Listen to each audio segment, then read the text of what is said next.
What's up, everybody? Merry Christmas. Welcome back to the Chase and Jay Show. Super spectacular holiday special. Merry Christmas Yay! salutations.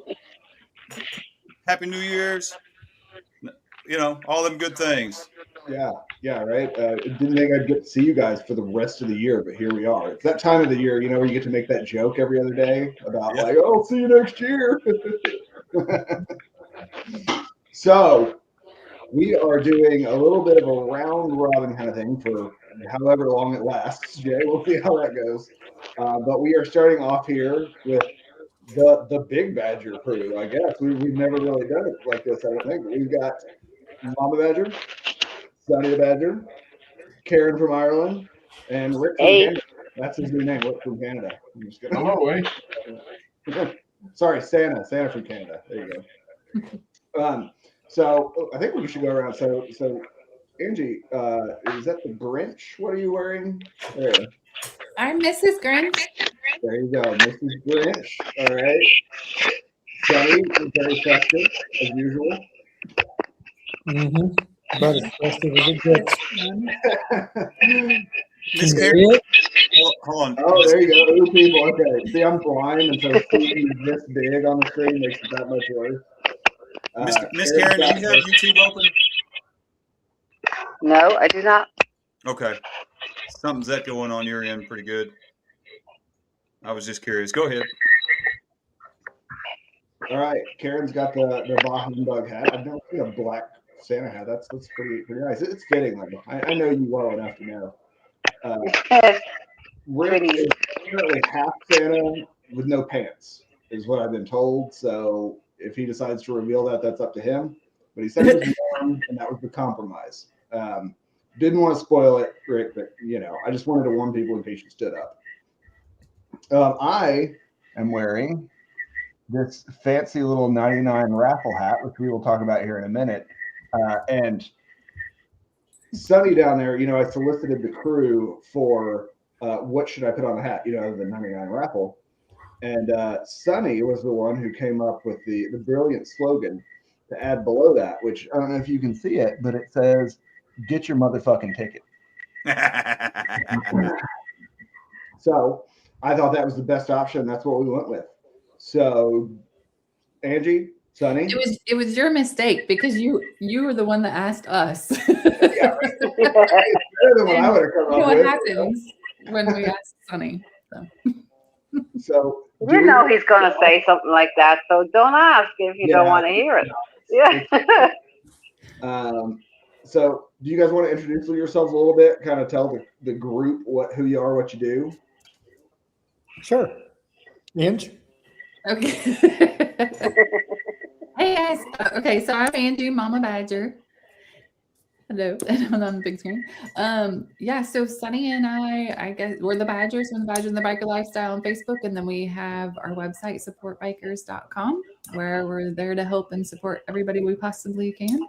And then I know Chase is going to talk about our Wrecked Rider fund that we have to help bikers who have gone down later on. So, yep, got the shirt on. But yeah, we're all about helping everybody. And we've got the crew here, which is awesome to have. Chase is one of our national ambassadors, if you guys don't know that yet. And Rick is my national ambassador, and he's in Canada, and Karen's in Ireland, and she's also a national ambassador. So it's cool to have us all on here. Thanks for inviting us, guys. Thank you. Yeah, this is like the exact same thing as our conference call yesterday. Yeah, there's one extra person here. Yeah, right? Yes. Jay, I'm just a producer. Yeah. All right. So you have most of the Badger crew here, the national crew, I should say. So when I spoke to Angie and Sonny about this, you guys started the 99 raffle. It was several months ago, wasn't it? We started like July, was it? June? Yeah, June, July-ish. Yeah. Yeah, so it's been going on for quite a while, and it ends here at the end of the year, right? Last day is December 31st to get December 31st at midnight, and then we'll have a live stream on New Year's Eve. Well, yeah, the evening of New Year's Day. That's the best way I can say it, I guess. and we will do the live drawing and call the person and then figure out how to get them the bike. There you go. Yeah. So here it is, guys. It is a 1999 Harley Davidson Fat Boy. That is what my hat is about, the 99 raffle. So Sonny and Angie are raffling off this bike with 100% of the proceeds going to the Wrecked Rider Fund. Correct. So the bike was donated to us by Wholesale Payroll in Marco Island, and all of the parts. So it has new tires, new brakes. It's been gone over, and because it sat for a while. So all of that was donated by Leisure Lake Family Campground in Michigan. So we have nothing in the bike, and all the money that comes in goes right back out to Wrecked Riders. So the beauty of our organization is everybody is a volunteer. We have no payroll. We have no expenses with the exception of software. We pay for software every month to manage everything. All marketing is paid for by the Badgers, and everything goes right back out to riders after they've been in an accident and they're in need. Yep. No, it's a pretty simple sell because you don't have to worry about, whether you're cutting it 20, 15, 86 or whatever, between how much goes where and whatever. I know that's originally kind of, aside from just, you guys being cool folks, what kind of drew me into the whole thing was that there was no question of, you hear about charities where, this charity's been going on and it ends up being that 80% of the funds go to like salaries and parties and expenses and whatever. So the quick and easy, just it all goes to the charity makes it a lot easier to want to be involved when there aren't those kind of questions. So I always thought that was really cool that you guys just, there's nothing. It just all goes in there, and what people give is what Wrecked Riders get.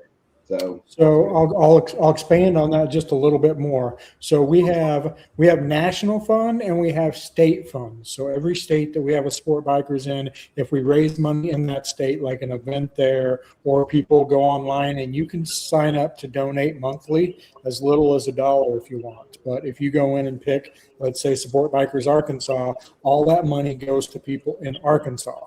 So what happens is, let's say Arkansas has $50 and we're given $200, we will take $150 from the national fund and cover that. So whatever money's raised in your state goes to your state, and we just supplement with the national fund. And the national fund also covers all the states we don't have a group in yet. Yeah, which is also cool because it would be pretty easy to just say, well, we're not in that state, so sorry, you're kind of SOL. But because there is the national fund, it's kind of, it's just more along the lines of if you need help, you'll get help kind of thing, so it's Yeah. I've been doing it, gosh, I don't know what, 8 years now? No, just joking. Gosh, has it been a year and a half? April 1st of 2024 was the day we officially were able to launch, the nonprofit. And I know this year we have helped over 250 Sweet. Yeah. Wrecked Riders. So that's our first full year was 250 accidents that we got to help. So it's only going to grow from here. My philosophy is a little from a lot of people is easier. If you have 10,000 people donating $1 a month, that's $10,000 a month rather than 1,000 people. So if you can give, fantastic. If you can't, if you need help, supportbikers.com, get support. There you go. So Karen. Yeah. Why don't you tell us how you got involved in Support Bikers? Basically, I was kidnapped. It's a bit of like an alien abduction, really. I kind of stumbled across Sonny and Angie on Facebook by chance, and I think I made a couple of comments, and the next thing I had this crazy lady can I call you? I'm like, yeah, okay, why not? And it's just kind of, we talked and we kind of just hit it off straight away. And, here we are. How many years Best later? friend. Yeah. How long ago has that been? Oh my goodness, I think it was like 2020-ish. It was yeah, 6 Yeah. 6 years. Yeah. Yeah. It's been awesome. She said yes, yay. And she's been helping. Yeah, it was her and Bill Warner from New York. Bill was there as well. That's fun, yeah. Yeah, the two of them have been helping, been behind the scenes of us all these years. So very lucky. Only occasionally. We've gotten a lot from you guys as well.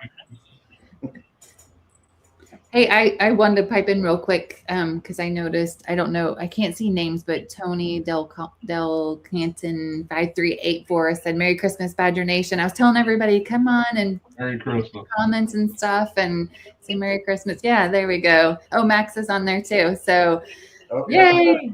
It's good to see you guys on here. Anybody else is on here that's part of, our crew and been watching us. Make sure and get in the little chat section and say hi. Yeah, I'm not used to having 4 guests, so I'm normally kind of peeking an eye at the chat, but it's tough when we got a whole group here, Yeah, and I know we posted around and stuff, and I hope like Max, I know, said he was going to come. Yeah, I was hoping to get some of the support bikers folks, at least the Midwest folks that are kind of on my side, because I'm like, man, half of these people I've never really met. Outside of, Facebook chat and stuff. So, yeah. And Max is he's a state ambassador for Kansas. Yep. Brand new, a few weeks or something like that. Maybe. Yeah. Yay. Rick. Yo. Oh, you ditched I will warn you guys now, you will be seeing a Santa strip show at some point in time because I don't know how these mall Santas do it. Oh, this thing is hot. Anyhow, no, mine would be about 2020. I joined Support Bikers and was a great group of people. There was about 5,000 in the group, and I liked the way things were going. And Sonny and Angie liked what I saw with them. And then 2023, they had the passport run, which I signed up for and went to. I was supposed to do the World Poker Run, but at that point in time, the border hadn't opened yet. It was a week later. But anyhow, 2023, the passport run, where in Death Valley, we all found out what real heat is, and the sun tried to kill us. But no, and ever since then shortly after that, it was the same thing. This crazy lady called me, asked if she could talk to me. And you made the mistake. I coming here to Florida and staying with us. Well, that too. Yeah, so we had a wrecked rider that he was on the World Record Poker Run with us, and he had gotten into an accident, and so Rick got on a plane and he flew down to Florida because he got to really form a relationship and a friendship with this gentleman. And so while he was here, he came and visited us and stayed with us. And yeah, that was the mistake, because then I had you cornered. I actually have to plug out to Daryl on this one too, because during the passport run in Oklahoma, we were going down the interstate at roughly 70-75 miles an hour, and my front tire of the valve stem let go.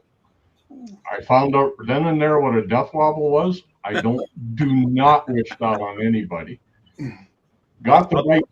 I never lost the bike, but then I got it off to the side, and the group was waiting for me. They came back to get me, and we limped the bike off to a gas station, and the rest of the group, there was about 6 or 8 of us, they took off, and Daryl sat there while we waited for the chase trailer to catch up. And I told him numerous times, buddy, go join the group. I'll be fine. They're coming for me. He said, I'm not. When you leave, that's when I leave. And Daryl actually taught me what true brotherhood is. So, In turn, I had to go see him when I found out he had that accident. how many body panels do you have to take off a Goldwing to get the front tire off? Just curious. Well, the front fender, in the case of mine, with all the custom work, there is quite a bit of work because I got to take the rings of fire off and everything else. It's easier to do a front wheel than an air filter. Yeah, I know. I was throwing shade about the 6 hours worth of labor that it takes to change an air filter. Take it apart, put it back on again. I don't think Ken is in the chat here. Unfortunately, fortunately for Ken, he gets to go hang out with his lady friend this weekend, but that means that he cannot join us on the live. So he did send me a little video to share. So Seriously? That's what he was saying. He's like, you gotta watch. What's going on, Jay and Chase? And everybody else that's on. Sorry I couldn't make it tonight, but hope everybody has a great Christmas and everything. And, good to see everybody. Sorry I can't be on. So, y'all have a Merry Christmas. And Happy New Year. Talk to you later. Say hi to a stranger. Think it's better. Be kind to each other. Thanks again, Chase and Jay. Jay and Chase. Right safe. See you next time. And a big Merry Christmas shout out to Lone Cowboy Adventures. Yeah. Merry Christmas. Merry Christmas, Ken. I'll be back in one moment. Santa's changing, and see, he isn't wearing pants, at least not Santa pants. Oh, it's Santa strip time. I'm ready to see what Rick's tramp stamp is. Careful, I hear it's cold up there. When are we opening drinks? Because this is sitting here waiting to be okay. Jay's got his. All right, mine's coming up. I'm still rocking my Badger Bash. Oh, My Badger Bash koozie. Oh man, I got my Badger Bash one in there. I can't grab it. It's my official stream koozie. Now Mostly because of the you, PBR still won't pay me to do it. So I have a big old gallon of pickle juice in my refrigerator now because of you. You're welcome. I know. Put it back on, right? Put it back on. Right. Just the beard, not the jacket or the hat. Oh gosh. Awesome. So as we pitched to everybody, that this evening was intended to be a fun pre-Christmas party, a little bit of a drinking game if you want to drink. Unless you guys want to, we can talk about the Wrecked Rider Fund a bit. I don't know if there's anything else left to cover, or we can go into having a little bit of fun, or we can mix it in between. No, I think we're good. I mean, everybody jump on the website. All the information you could possibly need is right there on sportbikers.com. So, Or in one of the Facebook groups, join one of the groups. Just Google Sport Bikers. You can find out oodles and oodles. We're everywhere. So, And go buy a raffle ticket. yes, I put that. lead the way, Chase and Jay. There, I'll throw the link back in the chat there for anybody who wants a 99 Fat Boy for $25. All right, so For a mere $25, you could be the new owner of a 99 Fat Boy. it looks like Terry and Sarah are on here from Michigan. They're my international ambassadors, experts in there. So, hey guys, trying to catch up on the chat. Thanks for tuning in. I'm in the crazy mode. Uh-oh. You know, back in my day when you hit play on a slideshow, it didn't like change the screen several different ways and whatever. Can't All believe right. I'm trying to see.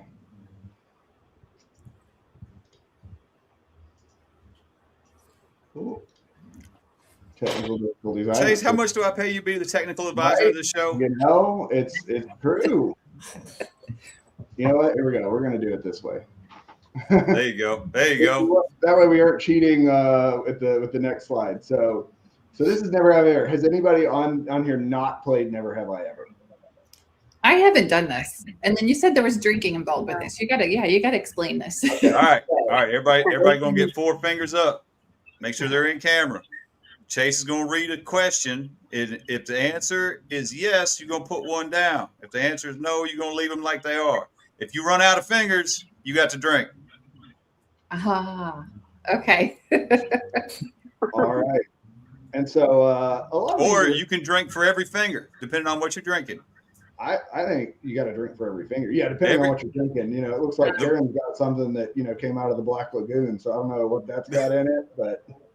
All right. The rule has been set. Every time a finger goes down, so does another drink. Okay. All right. So like he said, the way this works is if you haven't done it, then you're safe. If you have done it, then you got to drink is really what we're going for. So the first one, never have I ever pretended to know what a mechanical problem was when I absolutely didn't. I have definitely done that. I've always done that. I do that every fucking day.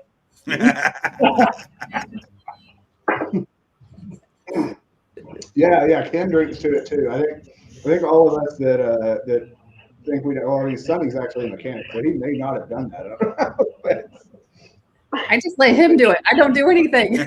Just silence. never have I ever rev bombed just for attention. Oh, seriously. I 100% have rev bomb. So I mean, if you don't say you haven't, then Look, Sonny, if you've heard Sonny's bike, he doesn't really need to rev bomb for attention because you can hear from about 6 blocks away, loud and clear.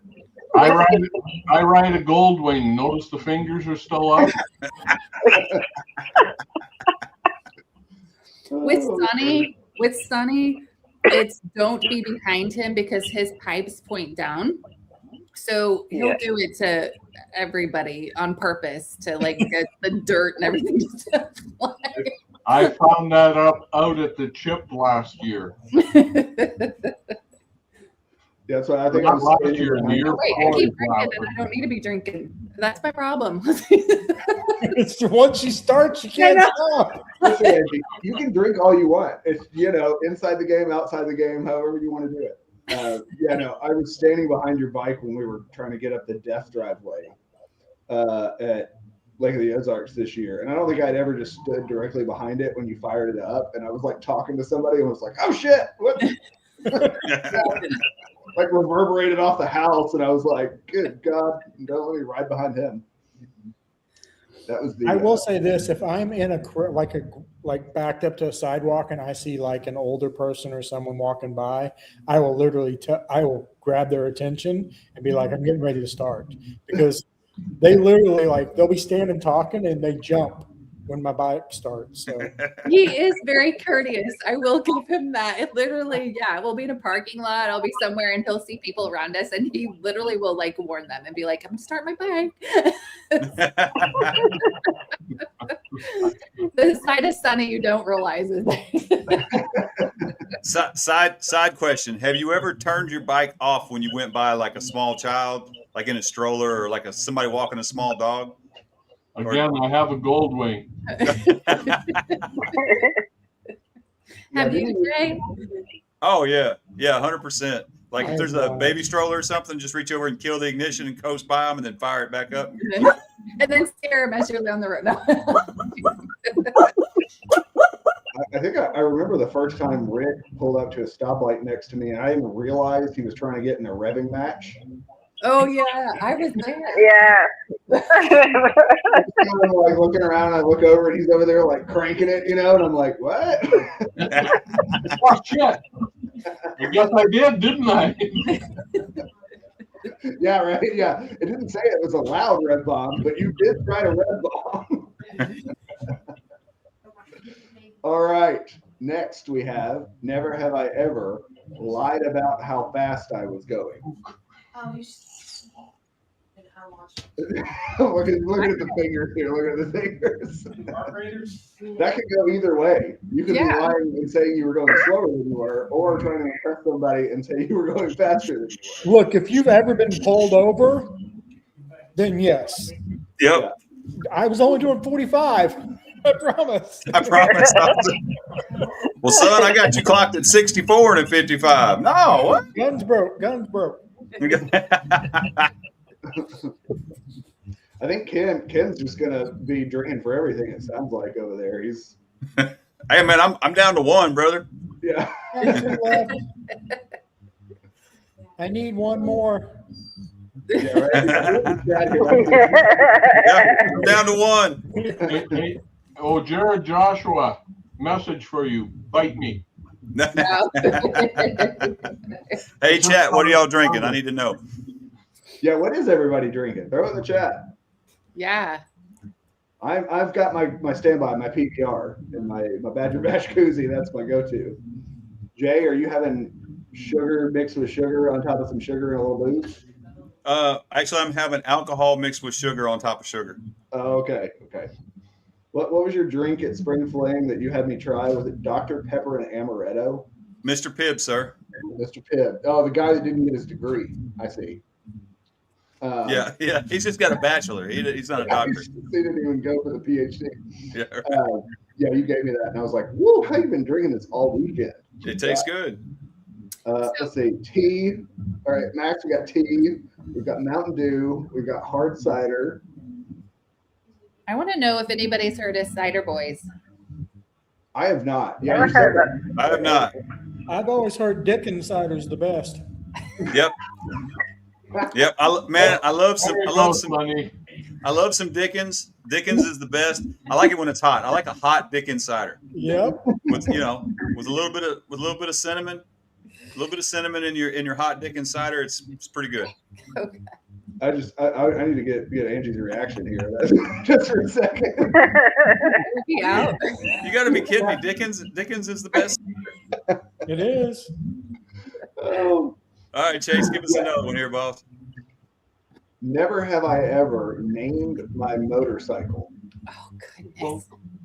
Yeah, I've got 2 named motorcycles in my garage. So,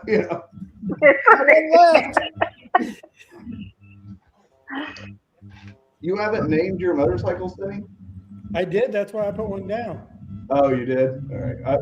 Or was it the other one? The thumbnails of people are about this big, so I can't really see the fingers too well. Well, see, I got to be careful with that one because the last 2 bikes I didn't name, Linda did. I don't even know. Billy Jacobs here is saying words I've never heard of. Cherry McGillicuddy and liquid ice energy drink. Hell yeah, that's what I'm talking about. I'm with you, Kelly. Liquid IV. The Butterscotch by Dr. Oh, McGillicuddy. White Russians. Yeah. Having a little of the dude there. Hey Chase, I got an audible for just a few, and I'll be back. Cool. I think that was Tammy from Illinois, wasn't it? Which one? Kelly? Tammy. I think I saw Tammy coming in. Oh, maybe so. Now we usually we have the chat sort of superimposed over here, and it's larger. But with the big group, we couldn't really do that, or it'd just be like running on Karen's face. So we cut that off today. Do better, Chase. Do better. Yeah, Jay had to go. Yeah, I believe his kids are heading out, so he's going to take a few minutes off here.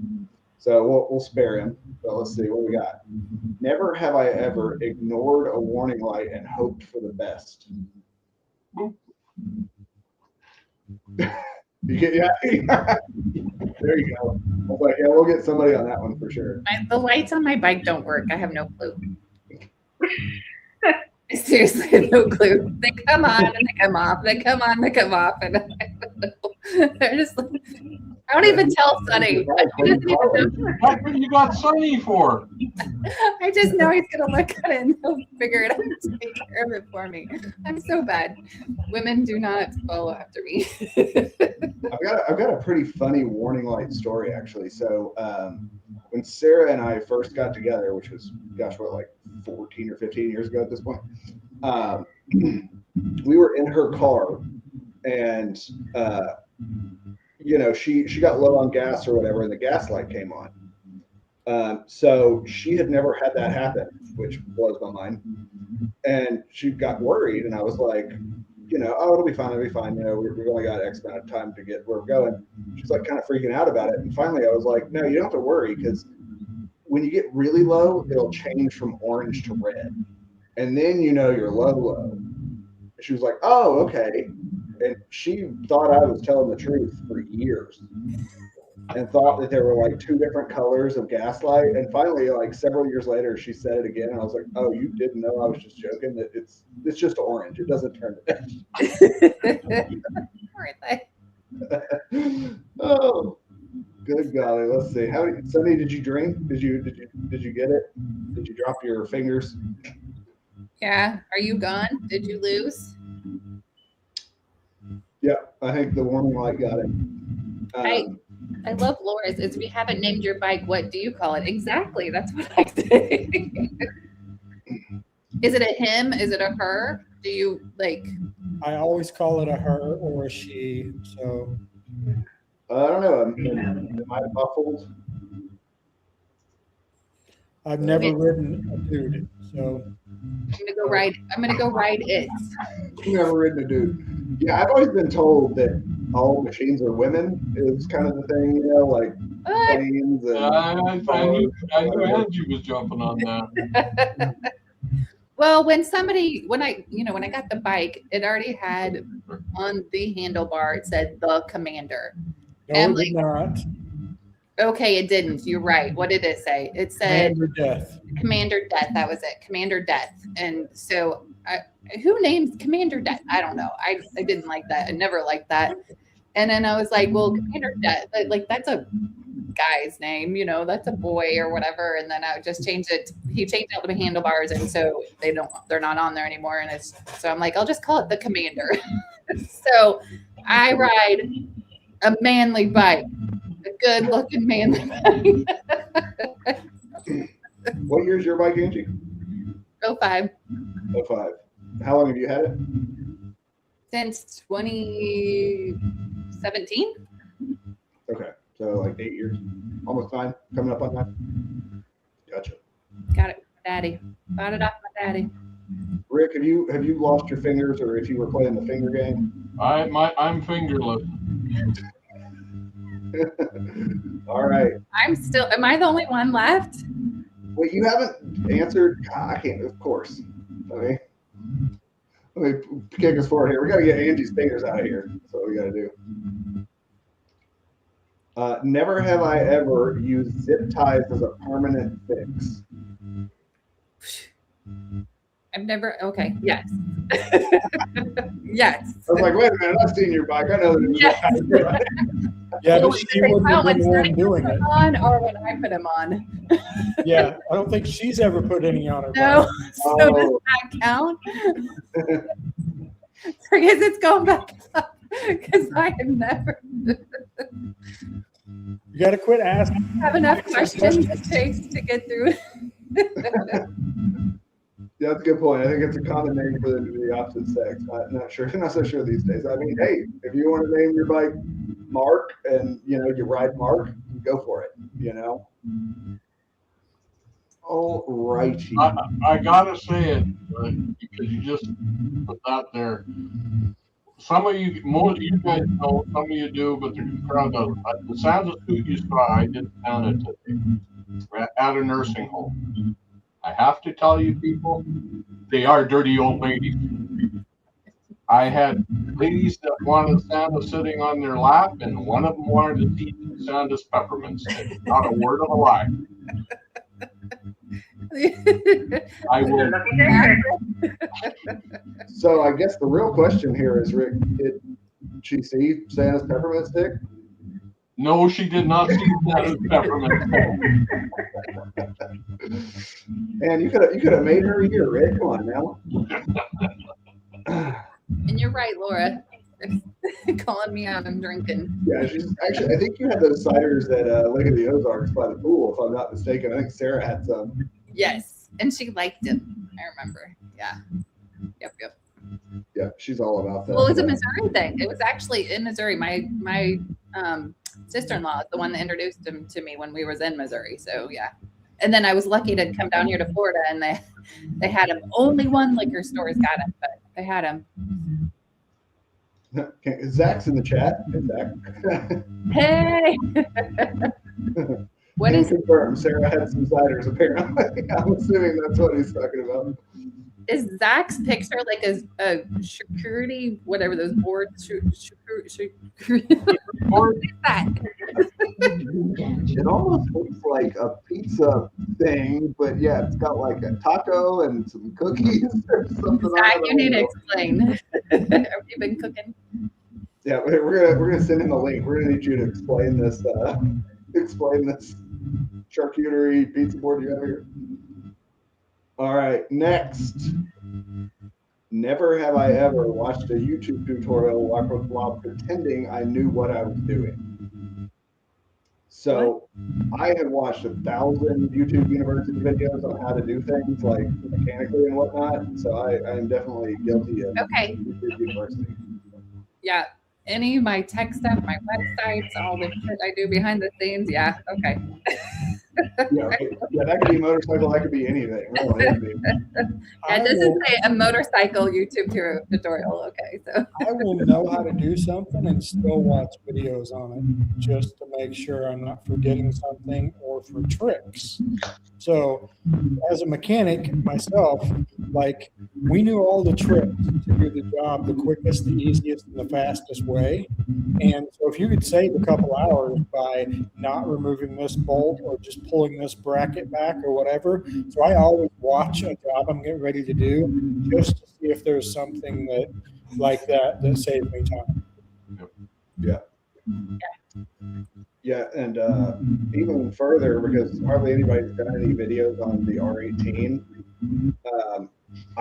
Anytime I go to do like maintenance that I haven't done in a while, I will watch my own video on how to do the thing that I'm doing on the bike, because it's like, well, I made it. I just need to rewatch the video I made. smart.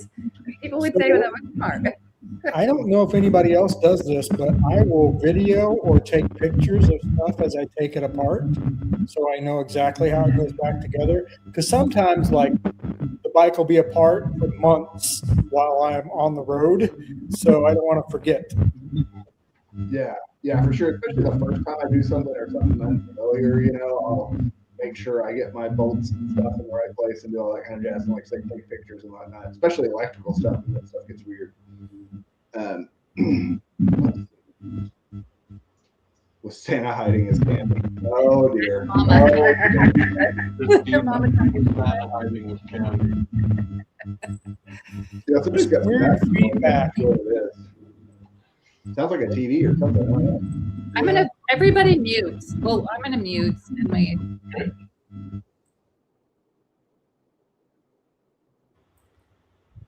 It went away, but I don't know who it was. Okay, I'm back. And then I'm who's muted? That's Karen, yeah. Okay. Karen. Whoever just came on.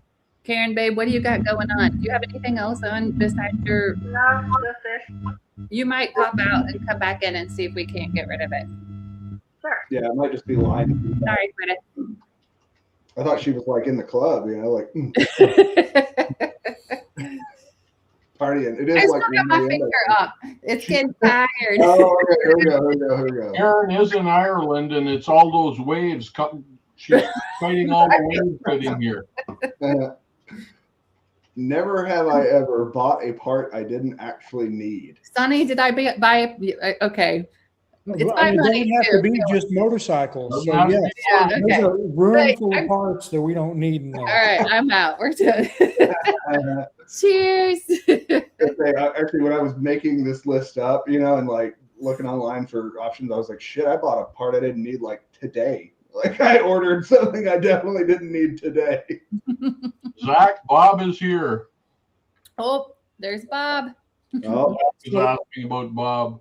You saying that's kind of funny, Chase. So when I buy parts from Amazon, like her handlebars, I bought like 3 sets and had them shipped here so I could set her on the bike and figure out which ones worked best and sent the other ones back. So yeah, I buy a lot of parts I don't need. Yeah, I gotcha. I know it's funny because like Revzilla now has a thing like on their website about sizing that they're basically like, please don't order 3 of the same thing like at a time, trying to find the right size. Like order one, we'll ship it back, do whatever, but don't order like a pile of the exact same thing at once and do that, please. It's kind of funny. But see, you Harley people are lucky. You can just go on Amazon and get handlebars and shit. I gotta go to some German website, pay $100 worth of shipping and duties and blah blah blah blah blah. That's what I always tell people, that there's a Czech company, I believe, that makes a bunch of protection bars and stuff for the R18. And anytime somebody buys one, I tell them, I'm like, buy all of the things you need at once, because it's going to be $200 shipping, whether you buy 5 parts or 1 part. So just order everything out of the gate, so you don't have to keep paying shipping. Chase, I think Karen's in the back office. Oh, there she- There we go. There she is, Ta-da! It's gone. right? I think we're I'm good. happy where I was. Yeah, I There, was kind of wondering if she was, if like James was back there, like, watching some crazy movie or something, James is out cold in bed for the last 4 hours. Oh, that's true. It's 1 a.m. or something there. Yeah. I keep forgetting that. Yeah. Yeah. All right. And he's sick, so, he's He's sick. Oh, there's Jay. yeah, he's got the man flu again. we went to that Christmas party and came back sick. But there's just something doing the rounds here, and everyone is dropping like flies. This is a really bad, whatever it is, flu bug. People are like, I've had 2 girls at work saying they're hallucinating. They're having hallucinations with it. So I don't know what the fuck is going on. I went and helped Neve with school today with 5th graders to make pancakes. And I told her, I said, I'm here to make pancakes and then I'm gone. Because last time I went, helped them out that morning, 24 hours later, I was sick through Christmas, sick through Yeah. New Year's. I was like, yeah. Yeah. And like he even came home early. Like I left 7 o'clock. I went to bring him in, and like it's about 30 minutes away into the city, and he got the midnight bus home. He didn't even stay out that late. We've got the Rick joke in the chat here. I'll answer that, Jared. During Lake of the Ozarks last year and at Badger Bash, I ran tail gunner. I got all kinds of parts if anybody needs to buy any. He's got a whole soft tail if he just would put his mind to it. Exactly. Welcome back, co-host Jay. Thank you. I'm officially kid free for 12 days. Right? What? Yeah, I'm coming up there next weekend for my birthday party. that is true. I know we're gonna miss it. Wish I was closer. I would come and just show up. So that'd be cool. I think we had that discussion, and you were like, "No, we moved to Florida for a reason." Yeah. It's supposed to be like 75.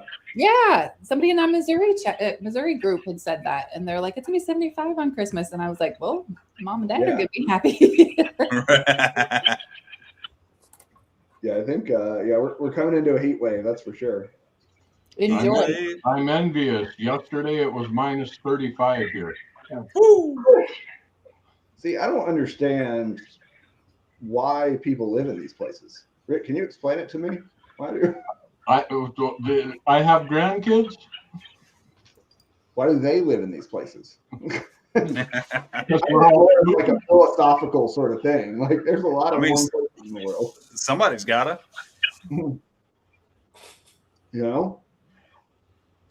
All right, do we want to? We've got some minutes here. Let's see if we can get some more. What is it called? Cider boys down. Never have I ever installed something wrong, blamed the bike, then fixed it later. I have to keep all 4 of mine up. Yeah, I've installed plenty of wrong things, but I fully realize that I'm an idiot and know that I do that. So.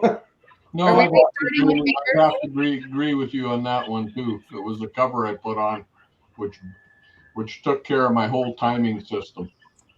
I didn't do a proper clearance check, so. Kelly's on here too. Hey, Kelly. Sweet. I wonder with people having YouTube names and then their Facebook profile names, and if I can tell who's on. Oh, she was the one that had the crazy drink that I didn't know that Jay was a fan of earlier. Oh, that was who it was. I thought it was another Kelly. But hi, Kelly. Hi, Kelly. Sorry. Never have I ever spent more on mods than the bike was worth. Are we putting our fingers back up? Did I miss? I was just doing That's a drink asking. thing anyway. Okay. I wasn't doing the finger thing. So, Well, I think in my case that like my bike's got 225,000 miles on it. It's not worth anything. So anything I put on it is more than the value of the bike. especially over time, right? You've probably changed the same aftermarket part 5 times in some cases, so you add that up. I guess that could go both ways, right? You could go buy a brand new Harley Bagger and spend 50 grand making it some sort of crazy performance something or other. Or you could buy a $2,000 bike, get a seat, handlebars, and whatever, and have, paid for the bike itself already. So Now is the time. Like it's a buyer's market. There are so many early 2000s bikes out there for less than $5 grand. And you can ride the shit out of them. Now is the time. If anybody's ever wanted to buy a freaking motorcycle, it's now. Oh yeah, especially if you want a Softail or a new Nightster. 10 grand out the door, even 10 grand for a new model, newer, within 3 or 4 years, with no miles on them. Softails 107, Softails 114s, and the Nightsters. Well, Street Bob 107, Street Bob 114 to be precise. But right now is a dope time to buy a bike. This tax season is going to should move a lot of bikes this year on tax season. sounds like Sonny's shopping, Angie. Is that what's going on over here? No, we've had this discussion before.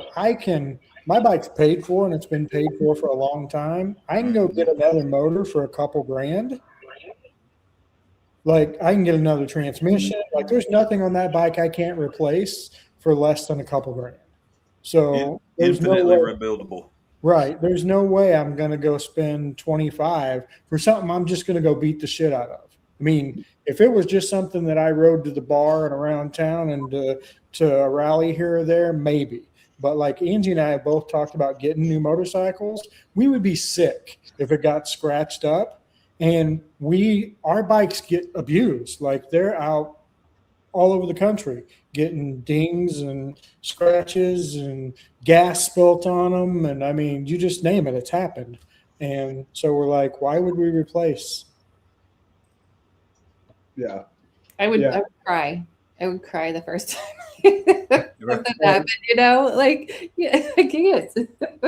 I know how beat up they get that it's like, oh, I was gonna have a thing where if I did it, it makes me much less angry. That first year you have something, you're all hemming and hawing over it, about getting this little scratch or kind of getting a swirl when you clean it or do something, whatever. But then after a few years, again, of kind of beating it up and stuff, it's like, well, I'll tell you a lot less. I'll tell you what happened to me on the bike that I'm on right now. I had a hoodie that zipped up the front. I wrapped it around my waist, but it wasn't zipped. So it was just, laying off to the side. That zipper just smacked the crap out of my back fender. I have all these indent. I was like, oh my gosh. It's stuff like that. You're like, holy crap. It was huge. It's so obvious. It's, that was a brand new bike. Oh, Yeah. So. Yeah. I realized, I think one of the first few times I did big rides in the R18 that my strap ends on my luggage rack were hang down far enough to where they just kind of flap around on the back fender, kind of where the seat connects. And I mean, it's like whatever, but yeah, now all that paint kind of around where the seat bolts in is just kind of all marred up from all those straps flapping around. And it's like, what are you going to do? Yeah. Anybody else have one of those times where they're just like, oh my gosh, can't believe that happened. I have zipper marks on my tank as well. Yeah. Yep. I mean, I guess that's something we all should put out there. Make sure if you're wearing a hoodie with a zipper and it's around your waist, that it is flying in the wind. Especially if it's a metal zipper. Yeah. I mean, the plastic's bad enough, but the metal zippers tear that sucker up. Yeah. Or if there's wearing a hoodie and it's got the this is not for your bike, but you guys know what I'm talking about, right? Yep. And you've got the strings on it. So Sunny taught me, put it behind your back, knot it under the hood, hood part of it, so that it's not like it's smacking you. There you go. Jay's got a visual aid for us there. There's so many things, right? There's spilt gas. So you spill gas at the gas station, it runs under your dashboard, it sits there, it can tear up the paint, whatever. You go to take all that off and you're like, oh, Angie's got her tank bag on there. Yeah. That scratches up the paint. Like, I mean, if you ride the crap out of your bikes, they're just gonna, they're gonna get destroyed. Rock chips, you name it. The other one is bungee cords. I watch guys, they're reefing around, they're trying to get their bungee cord on, and it slips. Oh God! And it whacks the other side. Yep. You're like, oh. When the strap on doesn't strap on, there's trouble. Yeah, my 14 Road King's not going anywhere, but come February, I'm seriously thinking about getting a newer style soft tape. Oh, the chain wallet. You scratch the tank bag. Yeah, tank. Yeah. Yeah, there's all sorts of stuff. And I mean, you get there. It's kind of those earned patina, I suppose, when it comes to that sort of thing. Like my heated jacket plug, like there's nothing I can do about it. Like it just rubs when it's plugged in, and so I'm like, I can't plug it in any other way. So too bad. Sunny has the dubious honor of being the first and only bike I've ever hit with anything. Being my The one time where we were all like those. Yeah. Yes, I watched you do. I was like, overzealous blocker. I was like, it's my turn to block, and I just like went for it. And Sonny looks back and he sees right in the back of my bike. The BMW riders. So, see, it's even good not to have a new bike. So when your friend runs in the back of you, oh well. Yeah. Honestly, of all of them, I was like, Angie had already told me you guys get those saddlebags for like $200 a pair on Amazon or whatever. Yeah. So I was like, but I just he And looked back and those really have sentimental value. he looked back really mad that he saw it was me and just kind of like did the behind his sunglasses eye roll and looked forward.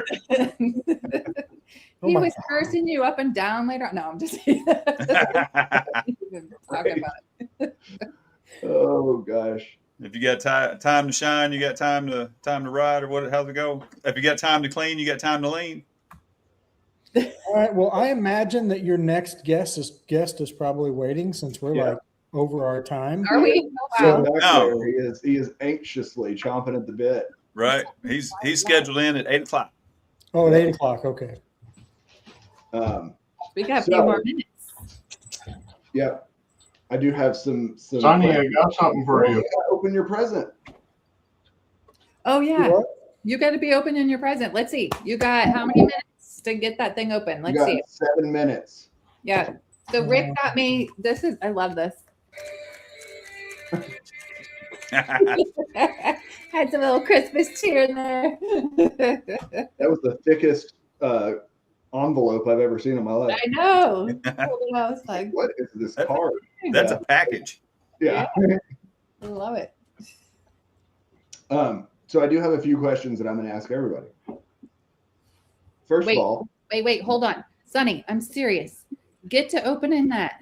Can I not just do a video on opening it later? No. God damn it. I don't know. Sorry, man. I know what's in it. I want to see it. Sonny was trying to avoid it. All right. Well, let me go get the screwdriver. I'm doing this by hand. yeah, I think we discussed it on our call yesterday that you were going to have to point the camera down at your hands. Yes. And we'd see you Put kind your of messing camera with it. Oh, And then we'd see the hacksaw come out. It's like one of those, Jay, Yep. it's one of those like puzzle present boxes. Mhm. Oh no, you got to do a video on that, Ross. That's what I wanted to do, but Video. they don't want me to do that. So, Oh, But I want everybody to see what's inside. Okay. All well, right. they'll see it when they do the video. exactly. All right. Yes, I'll do a full video on it because All then right, I can everybody coach. hold him accountable. You just heard him say it. All right. No, that's good content. Don't waste that on us. It's coming out the second Tuesday of next week. Say- Yeah, I get that all the time, you guys. You have no idea. I gladly pay you next Thursday for a burger today. I had not heard that one, Jay. What's the best or coolest thing you did this year? Badger Bash. Well, I woke up 365 times, so that's pretty good. Not yet. You still got like 11 or 12 more that you got to worry about, buddy. I'll do the plug. I am looking forward to June of 2027. Oh, I will Yeah. see you guys at point 1. There yeah. you go. Got a new bike, and it fits your name. So there you go. So what are you most looking forward to in 2026? The Badgers coming to Ireland. Gotta keep pushing. We got to do it now. So Actually, we talked about it. I'm down to come if we can coordinate. You know, Sarah and I haven't had a vacation in a few years, so it's kind of There you go. seriously, we're talking about it. We're talking about like May, around my birthday. I'll be turning 50. And That's a good time because the last weekend of May, so that's I think the 28th, 29th, is Ireland Bike Fest. there she is. So, Sarah's in. the one and only bike festival we have. The one and only. so that'll be Yes, it is the one and fucking only. Sarah, gotta come. You're watching. I know you're watching now. So She you just said yes. figure it out. Oh, she did. Sorry. Yes. Yeah, Okay. yeah. Sure. She is at work working a party right now. Oh, she in did. chat. Oh, So yeah, we're seriously talking about doing that. Karen's gonna help us. She's already talked about getting rates for like if we can get a whole bunch of us to go and having a good rate to fly, and we'll go rent. She's what did you say? So Karen told me, she sent me a text and she says, there's an Indian for hire. Is her words. yeah, they don't have Harleys for hire in Ireland. I was like, what? An Indian? You guys hire Indian? Several different directions. You know? Yeah, we hire out Indian people to carry you around the country. Yeah. I seriously had to call her out on that. I was like, okay, explain. It's No, £5. God. We're Irish. If we could think we could make money off it, we'd do it. Yeah, simple as that. You know. It's £5 more for him to go rum, rum, rum, rum, rum, rum, rum, rum, everywhere you go. Yeah, they put a tax on for that. Yeah. I was just thinking of coconut shells, you know, getting a little Monty Python in there.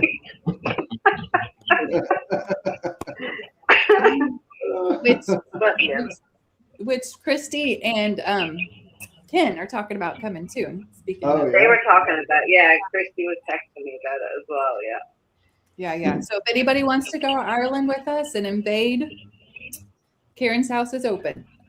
Hey, you wouldn't be the first ones to invade Ireland. Bloody English.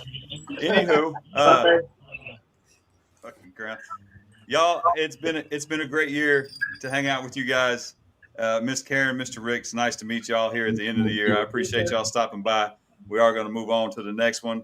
Thank you for being our first guest tonight. Thanks, Thanks guys. again. Merry Christmas, everyone. Yeah, you guys have fun. Enjoy. Everybody get your drink on. We'll be behind the scenes drinking. Merry Christmas. Yeah, play along at home, everyone. Now. Yep. Now. Don't forget, go to sportbikers.com, get your raffle tickets. You got like a week and a half or something like that. Buy a motherfucking ticket. Buy, Yep. get your motherfucking ticket. Hey man, I wasn't trying to have any expletives. That's what it said. I just read the teleprompter. You know? Great. All right, guys. I'll talk to you soon. All right. Good luck with your blizzard. Good luck with your rain. Good luck with your 80 degrees, I guess. 81, I think. It'll be hard. Yeah. Feel bad for you. Bye. Night all. Bye. Where did I get out of this thing? No, he's pulling a J there. He can't figure out how to end himself. Mr. Brett. Ed from Hey, ABG. guys. What is going on, What's going sir? on, man? Hey, man, I've been playing along with you. Right. 4, That's good to 3, 2, 1. I've never Yeah. heard that finger thing. Honestly, I was like, you just drink when you miss, you know. Well, there's Hey, got to Merry be Christmas. Chase. You and I have to stretch it out. We've got some ways to go. See, It's true. That's true.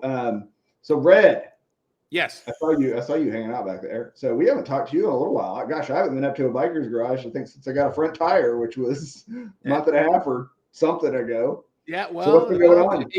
Hey, we're still in the same place, man. 127 turns from Eureka Springs. There you go. So So how you guys been? been well, Good. sir. Yourself?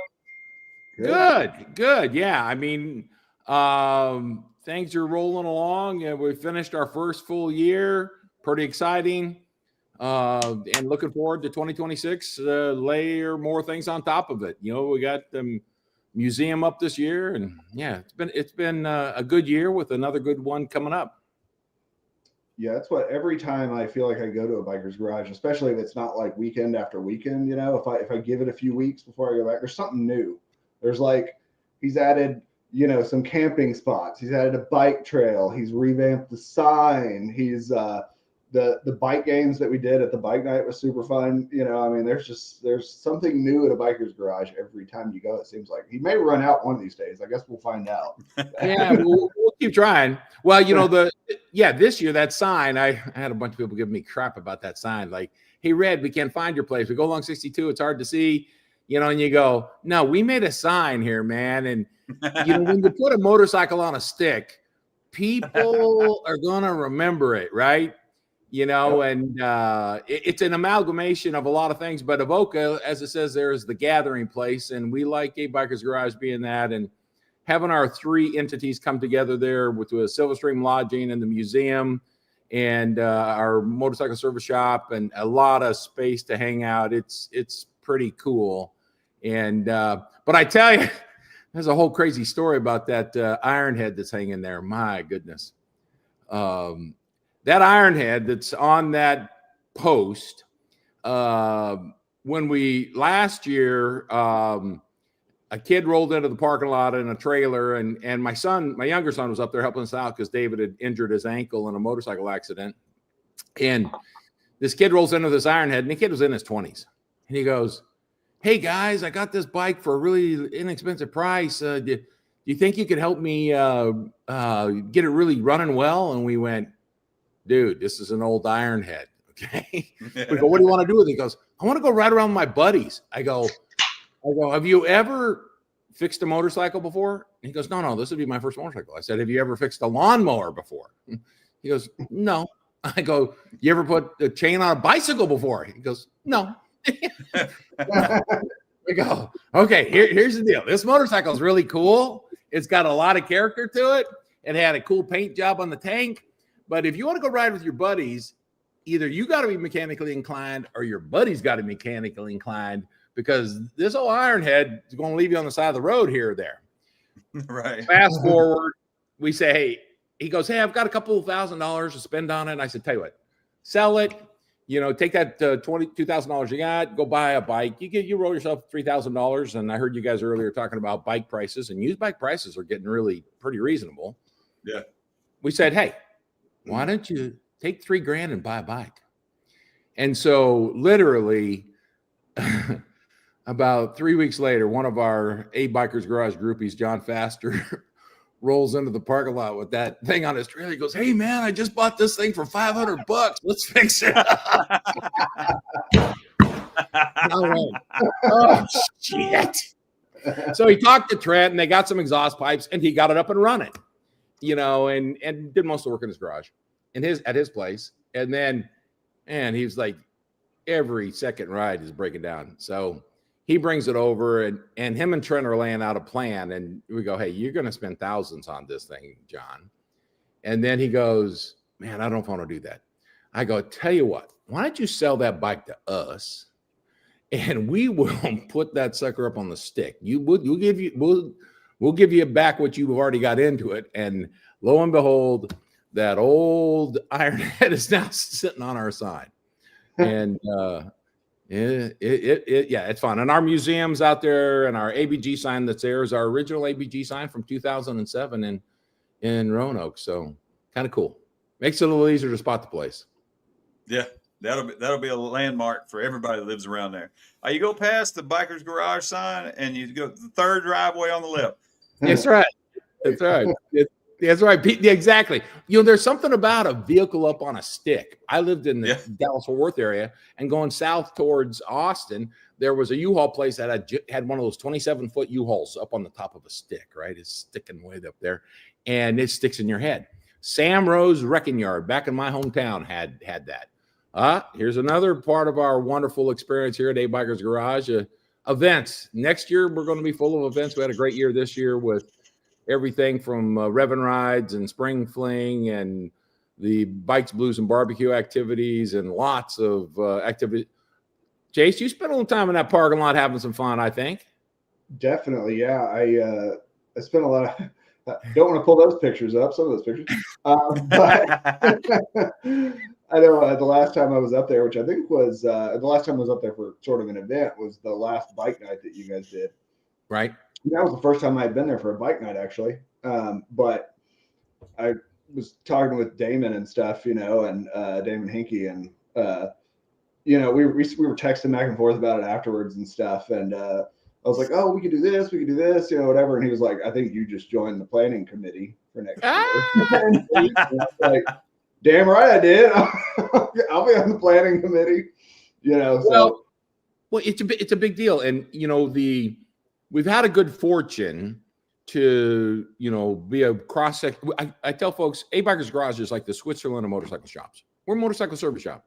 We don't care if you're at a Harley or a Honda, a Bimota or BMW, a Ural or a Yamaha.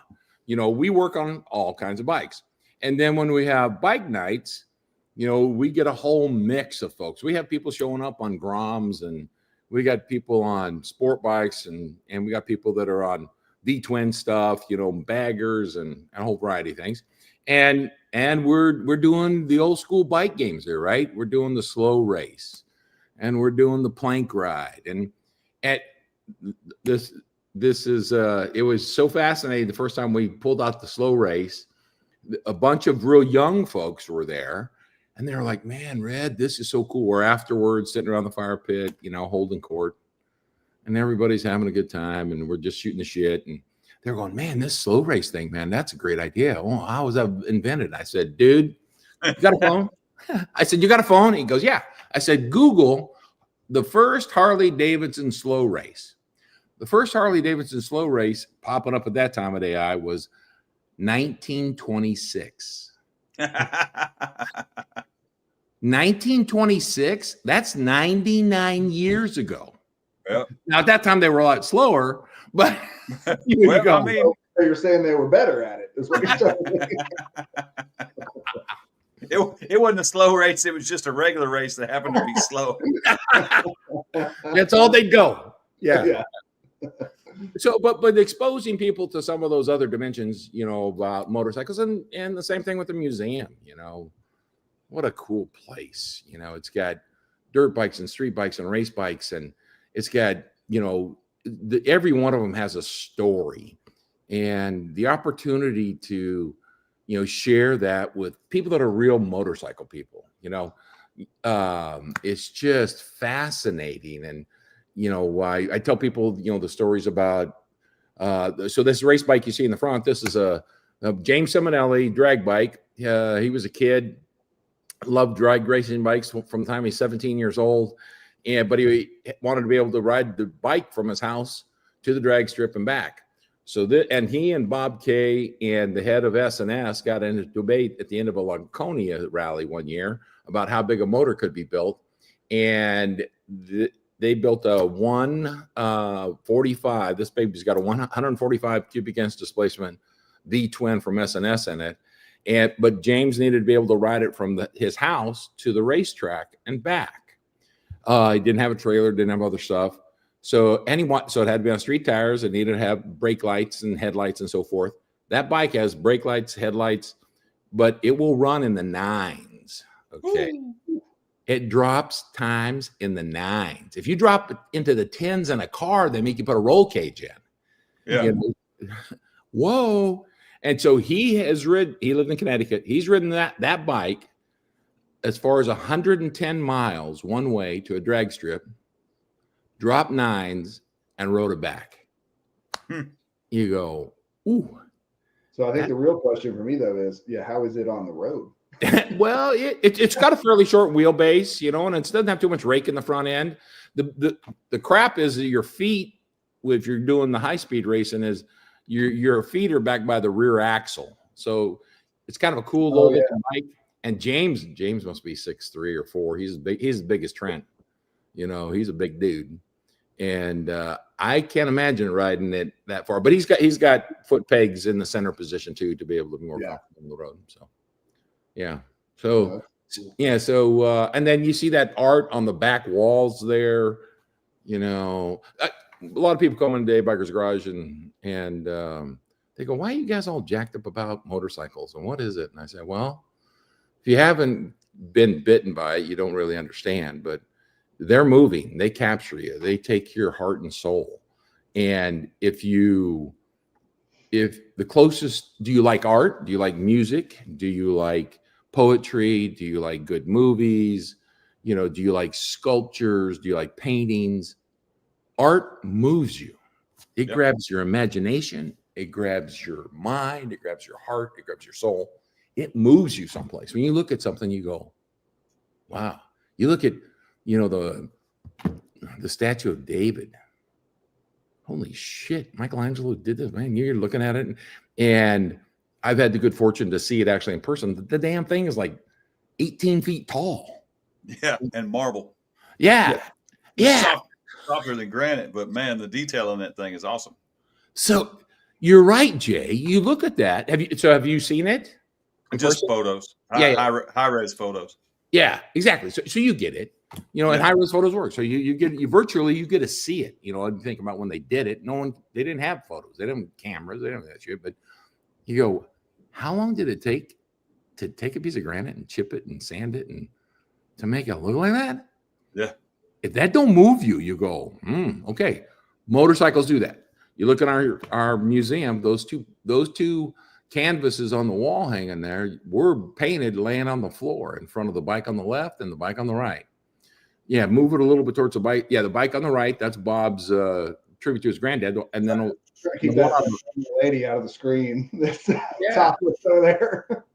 And Makoto Endo paints those things with chopsticks.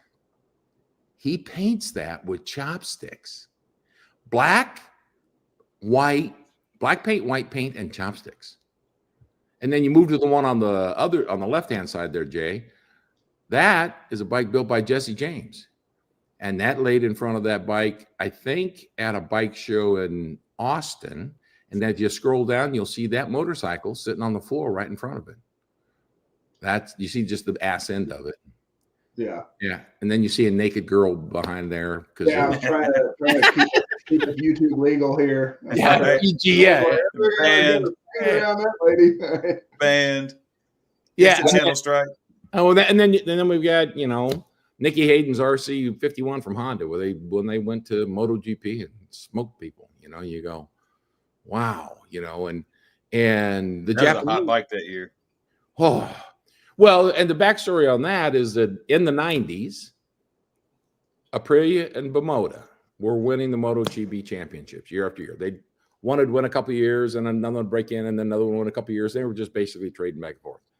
And the Japanese, they go, hey, we make motorcycles. Maybe we go race MotoGP. And then they hired Nicky Hayden, the Kentucky kid, to get on that thing. And he ran through the AMA Superbike Series and won the championship.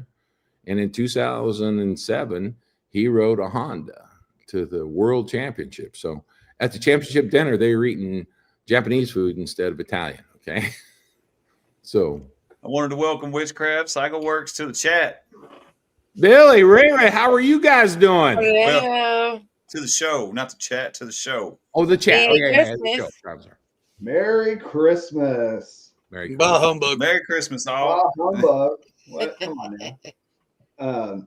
No, Red, I will say about the shop, it was really funny that last bike night that you guys had.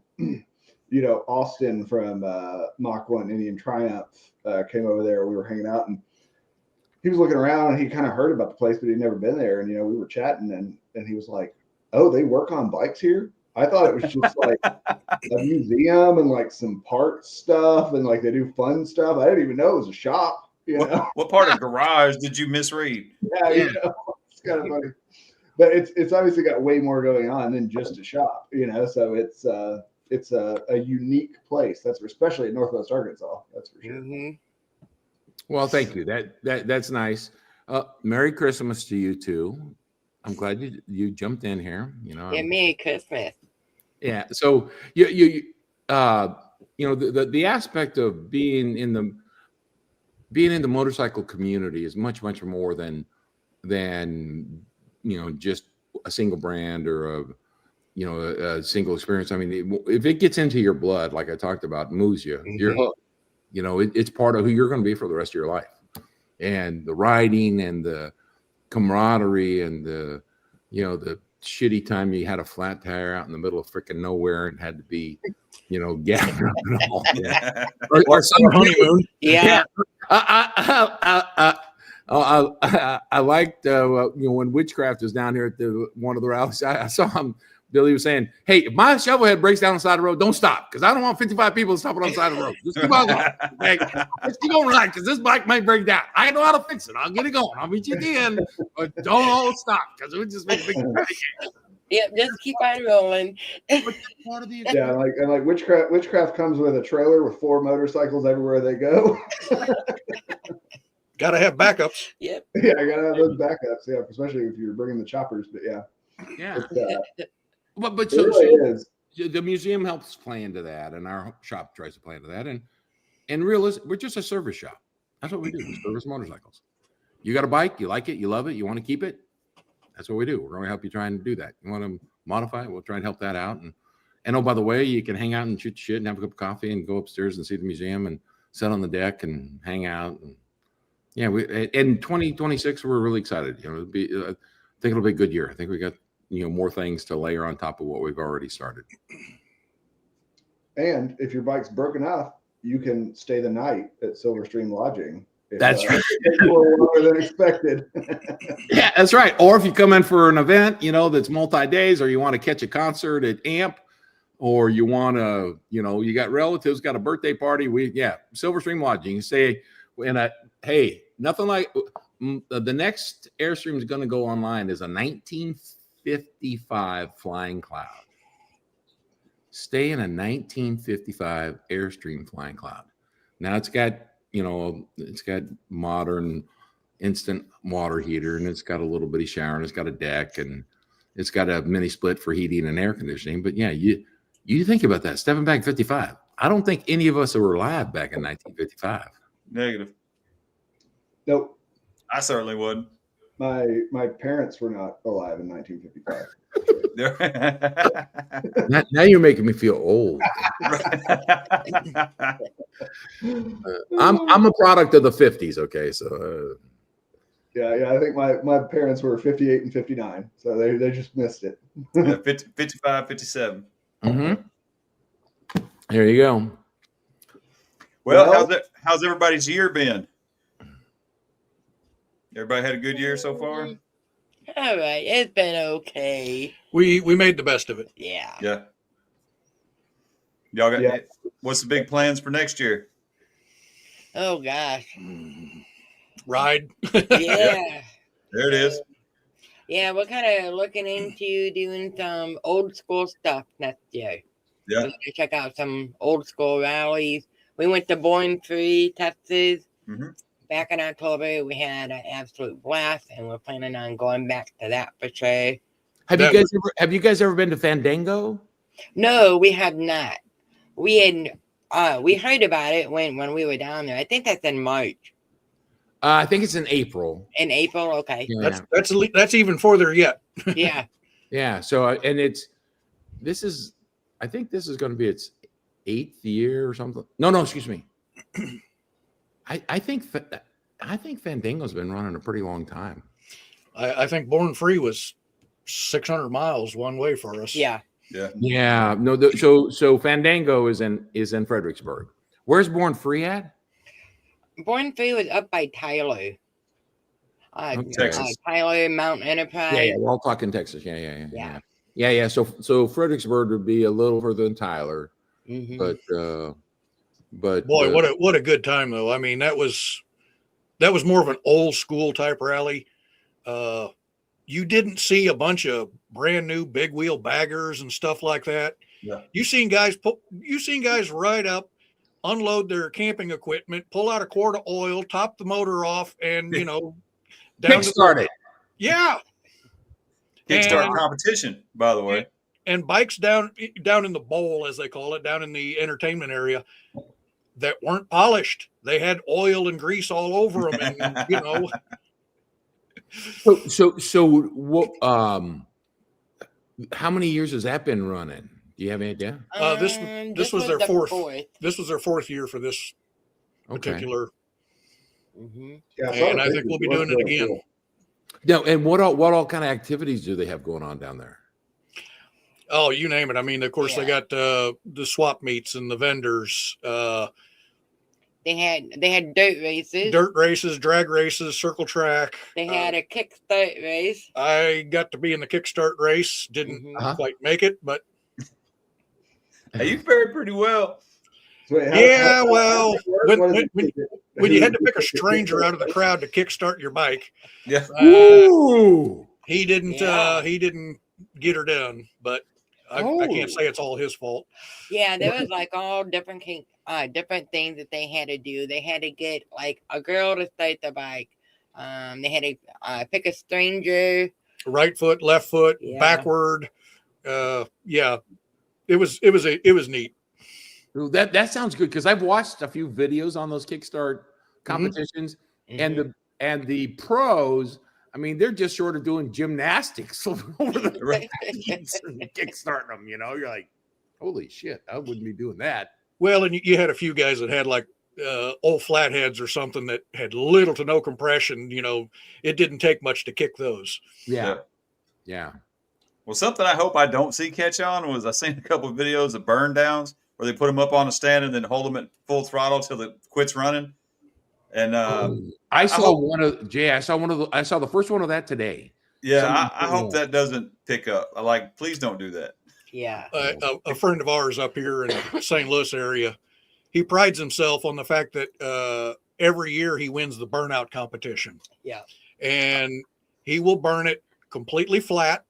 He will keep running it until the rim is digging a hole in the asphalt. The one year the rubber residue caught fire, he burnt the whole back of his bike up, and he just laughs and pushes it on a trailer and says, "Hey, I won." Haha. He was proud of it. I've got way too much mechanical sympathy to do anything like that. Right. Well, Yeah. I do too. I struggle with it, man. Or people just like pegging it on the rev limiter, like, well, Yeah, they tied What this was the one clock?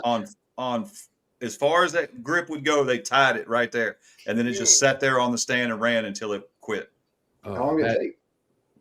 I did it was like the back half of the video, and it was a solid like minute and a half of just wide open throttle. Yeah, so the one I saw today, and Jay, I've never seen one before, but I saw the Me first neither. one today, and I think the total length of the video, Chase, was probably 4 minutes. So I mean, and it goes for, and it's kind of dark out, and the one I saw, this is an annual thing, and this is some kind of a bike builder. So I mean, this is kind of one of their promotional things, I think, or whatever. I got it sent to me through the SNS network.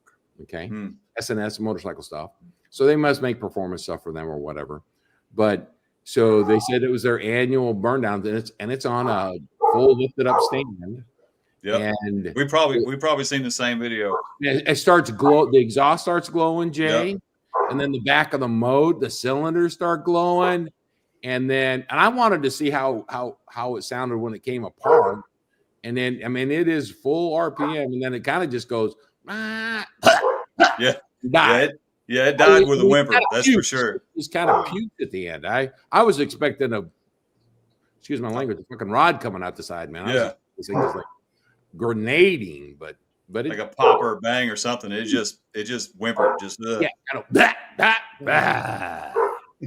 I always cringe at these burnouts, and inevitably, you know, somebody's like, "Oh, it's just a tire. I was going to change it anyway." I'm not worried about your tire. Do you know what you're doing to that motor? right. No, it's like Voodoo Child. Wasn't about it. Yeah. Danger, Will Robinson, danger. So Danger, Will Robinson, danger. It's like So fear the, exhaust stud. Man, there's some shit you don't want to mess with. Fear the exhaust stud and don't run it on the rev limiter. And anyway, so but back to Born Free. And it sounds like swap meet stuff and yes, and two-wheel experiential stuff and that sounds cool. It's I can't tell any you. place up around this way that does that? They have the Mid-American Freedom Rally, but that's like adults only. they get a little bit raunchy, but X-rated even. Yeah. this one that was at Born Free Tell people is what I do there. very All right. family friendly oriented, and we cannot tell you how many little kids that we've seen on bikes just making circles, just going around, and oh my gosh, Ray, really? That we want to see that. yeah. You think about how much motorcycles have influenced our lives, right? The five of us on the screen here. A great thing for other people to experience. Yeah. Yeah. I mean, motorcycles they've changed my life. You know. Yeah. I mean, these kids were probably what, 8 or 9? Oh, if some of them were probably Yeah. smaller than that, Yeah. and riding around their little, you know, Boys mini and- bikes. Yeah, boys and girls both. Oh yes. Riding 2 up. Mhm. Oh yeah. Yeah. Well, I heard there's some folks that have even been to some of these kind of events, these, what I'd call organic, roots of motorcycling stuff, that there's some of the mini bike companies like Coleman will bring bikes on training wheels, set up a hay bale area, and they'll encourage kids to have their very first motorcycle experience, and they'll have them rigged with a shut-off kill switch that is remote that the parents can have. They go, okay, you want to put your kid on this bike? They're going to ride around this little area, and if you're uncomfortable, just hit the button and the bike you're on will stop. Well, You go, To teach Sarah. what's You that? Hopefully she's not watching at this point. We'll see. You said she said some kind of event, and Jay's alone for the next 2 weeks or whatever. I'm childless. Not for long. Yeah, most men don't have children. They leave that to the women. No. Shannon's back there somewhere. She's camera shy though, as far as I can tell. So Right. No, you have to go to YouTube and look up Born Free Texas. Yeah. And now I heard the Born Free concept started in California. California's on like 16 or 17 years. And then, here recently they started the Texas version, and this is their 4th year in Texas. Okay. And Yeah. we've checked into a few others. I found one up in Iowa this summer.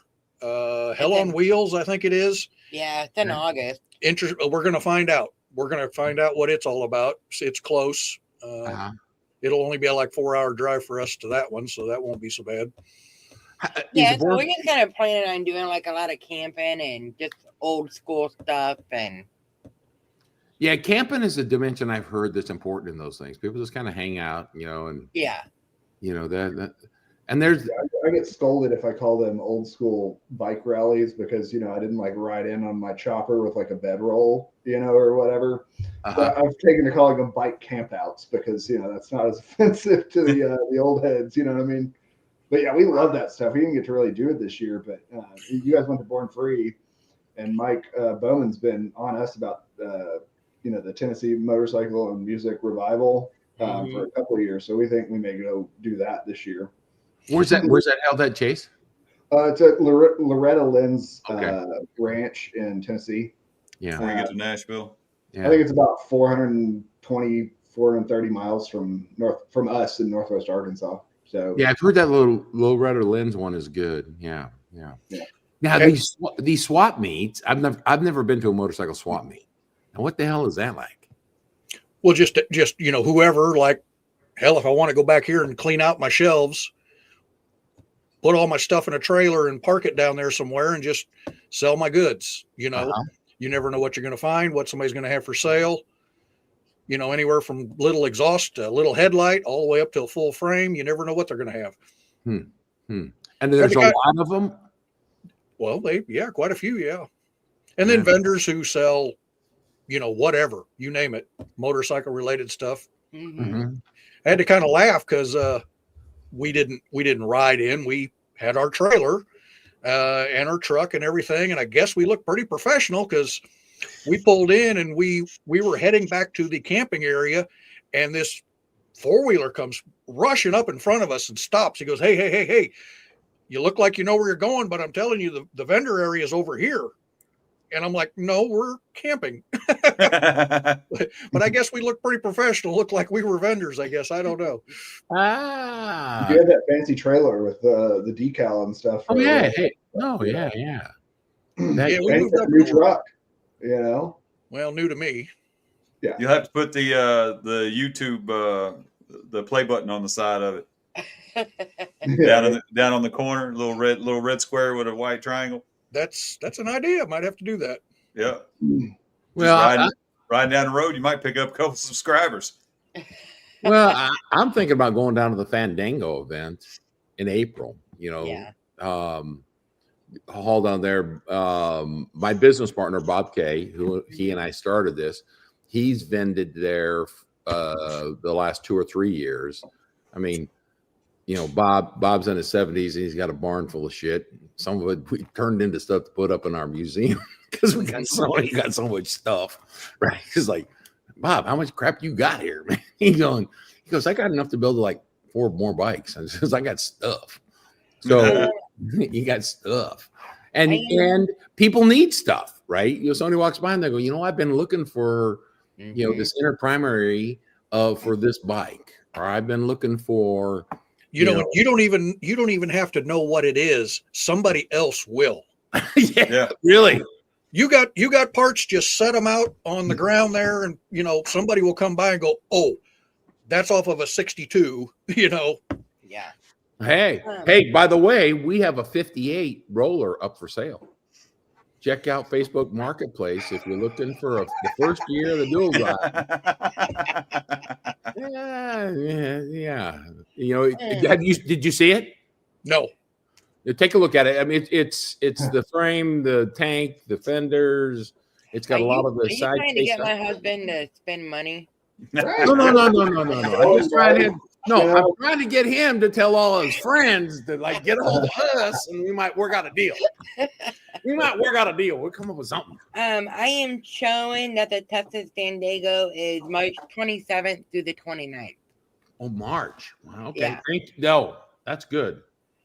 And then they have another one that's called the Nitty Gritty Shopper City. That's also in Texas, but that one is March 19th through the 21st. Okay, because in fact, Chase, you mentioned Damon's name earlier, and he's got the Wayhopper thing and all that, and we've been talking about dragging his trailer down and going to Fandango. But God, I thought it was in April, but it's in March. Would you guys share the Mini Cooper tent? Is that where you stay? Or? Yeah, that's it, baby. So that's a referral to Damon. Damon bought a Mini Cooper. And he brought it down to Silver Stream Lodge, and he set up on we have a base camp area for the mountain bikers, with vans and tents and small trailers. It's got 30 amp hookup, and there's water if you want. It has no sewer on it, but he brought his freaking Mini Cooper, and he bought this funky tent thing, man. You kick up the back door on a Mini Cooper, and it makes about probably a 8x10 tent space. Mm-hmm. And it was a hoot. It was a total hoot. So and then it got about 30 degrees, and after you said it took him an hour to get that thing popped up, he just tore it back down and said no thanks. Well, at the end of the event, he just put a lighter to it. It did seem a little Temu, but you know, it was, I saw it popped up over there, and I was like, "You bought a Mini Cooper and you stuck a 10 on the back of it. Cool, I guess." You know. Yeah. I'd love to buy more bikes, especially now. I mean, they are as cheap as I've ever seen them. Yeah. So tell me more about that, Billy. What does that mean? Well, I mean, just check on Marketplace, and I mean, bikes are selling for driving bikes for $3,000-$4,000. It's I've never seen them so cheap. Yeah, well, and what year range? Oh, I mean, Or twin cam? Well, let's just say twin cams or Evos. well, I mean, both. Yeah, both. If you follow our page, I just a couple months ago bought this 99 Heritage, 37,000 original miles. Beautiful, immaculate. This was his baby. I gave him $3,800. Wow. I'm riding it around. Yeah. Omar bought an 89 smoking deal. Joe, what's up, brother? Come on, man. Sorry, I'm a little late. No worries. Yeah, you missed the dancing girls. Yeah. Now you just gotta Well, watch. I was over on Rainey's live stream, and right then we started having the gun talk, and I was like, shit, I gotta go. Well, thanks for joining us for the time that you can. Merry Christmas, sir. Merry Christmas to you guys. Let me blow this up over there where I can see everybody. There we go. So, for those of you who don't know, Joe the Mountain Jedi, formerly of Arkansas, now in Florida, and you work at the Ride Factory in Tampa, right, or Tampa-ish area, right? I can barely hear you, man. Joe, that's a serious looking shop you got there, brother. Red, this is a serious pile of shit I've got right here. I mean, I've got bike parts in here. 10 years. I've got half the shop at gun shop. So yeah, I need a bigger damn building is what I need. Well, you know what? We're just talking about swap meets. Maybe you ought to get out to a swap meet. No, because the thing is, everybody buys everything, and then you got to schlep all that shit back.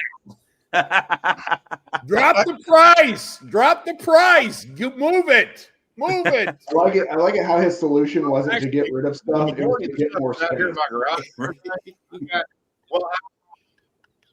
Well, what I've got is I've got basically a miniature machine shop, gun shop, reloading shop, whatever you want to call it, crammed into a small motorcycle shop. Basically, a 1.5 car garage. I got to cohabitate along with along with the washer and the dryer and all that crap. So yeah, I got so much stuff out there at Raptors, it ain't even funny. See, this is why I wanted you and Bill and Ray. Hang on, I got to turn this time. off. Damn. Hey guys, Sorry about that, man. Kick me out. I'm ready to go. You know, you said my slot was 8 to 8:30. I've had a good time. I enjoyed the hell out of it. Hey, Red, Merry Christmas. Thanks for stopping back by again, brother. I wish you well in the next year. Hey, and yeah, let's keep communicating. We want to talk about some of this other dimensions, and Billy and Ray right on some of this other grassroots motorcycle stuff is important. You know, Chase, you've had a chance to see us try to bring some of that forward in our events at A Bikers Garage. Like I said, we're the Switzerland of motorcycle shops. You know, we don't care what the hell you ride. If you ride and it moves you and it makes a difference, and we're interested in all those dimensions, whether it be, you know, the Ozark Vintage Motorcycle Association and the kinds of things that they bring forward, or, you know, we're looking forward to bringing the dyno tuner back down next year for BBB and enjoying ourselves. Nothing like hearing motorcycles running the heck out of themselves, not to blow up, but to be tuned better. You know, it's a good thing. It's a good thing. So, hey, appreciate you. Thanks for the invite. You guys have a Merry Christmas and a Happy New Year, and we'll make 2026 be wonderful. All right. Thanks, Red. Thanks, Red. Merry Christmas, brother. Hasta la vista. Jay, you want to entertain the folks for a minute? I'm going to see. Everybody seems to be seeing that my mic is funny sounding. Yeah. We're hearing feedback off somebody. Yeah, right now your mic sounds kind of like you're stuck in the bottom of a 5-gallon bucket, dude. Better or worse?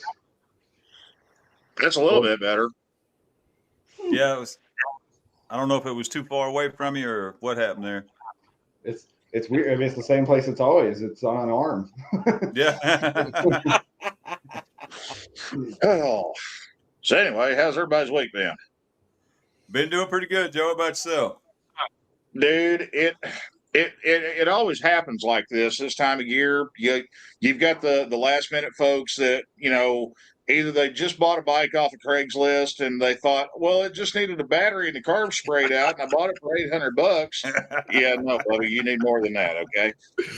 We get overrun with that stuff. And then also this time of year is when, we have a lot of our hardcore projects, builds, resurrections, stuff like that show up. And it's freaking hectic, man. And just to add insult to injury, because FedEx, UPS, Post Office, those guys, they're working their asses off right now. So you got to factor in a little bit of extra time for shipping on parts and stuff like that. And, just yesterday, I opened a box that was supposed to be a starter for a guy's bike, and I wound up with a water pump rebuild kit. So, yeah, lovely. Yeah, this is when all the weird shit starts happening. How's the year treated you this year? Oh, man, to be honest with you, I'm kind of glad to see 2025 heading out the door. We had the aftermath of dealing with the hurricane from late last year, and then we had a water leak, and we're still in the rebuilding process on rebuilding and renovating the kitchen from a water leak, and then also just hectic at work and all that, and trying to juggle work and YouTube, and occasionally it's a good thing to sleep. And then the wife unit, she had her wreck in September. I don't know if you guys knew about that. Some jackass had his head buried in his phone. She was coming home Sunday night from work one night, and dude plowed right into the ass end of her on 275, and it blew out one of the discs in her neck, and they had to do an emergency fusion on her. And she just went back to work a week ago from that. She's been off for the last 3 months. So yeah, it's been hectic. Big plans for next year? Well, really, honestly, I ain't got that far. Right now, I'm just trying to survive the ass end of this year. Right. We would like to get up to North Carolina to. Oh, hey, is that better? Yes.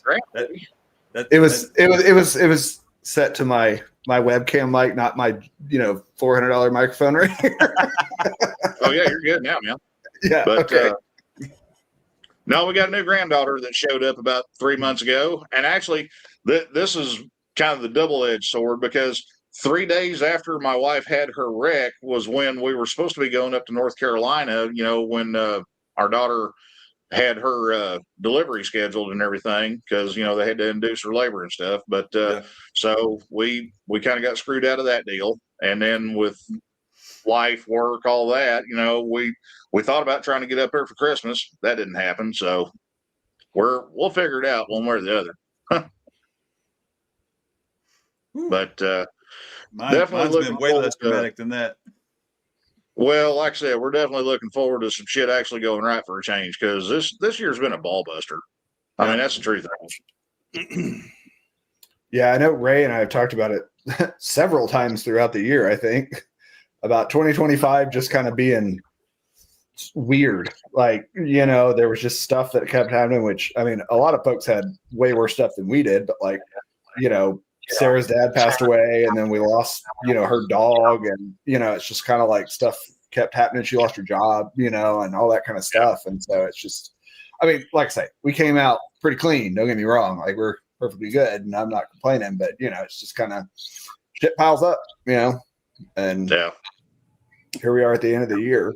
And it's nice because we get to have the privilege of having a bunch of friends come and hang out before Christmas and, chat and have a good time. And I know we had a lot of good times with you guys this year. So oh man, we got multiples going on here.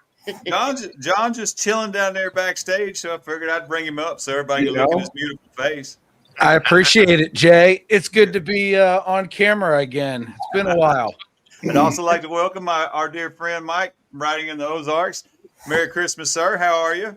I'm doing all right. You're getting me out of Christmas with the in-laws. Oh, well, stay as long as you like, sir. That's a solid excuse.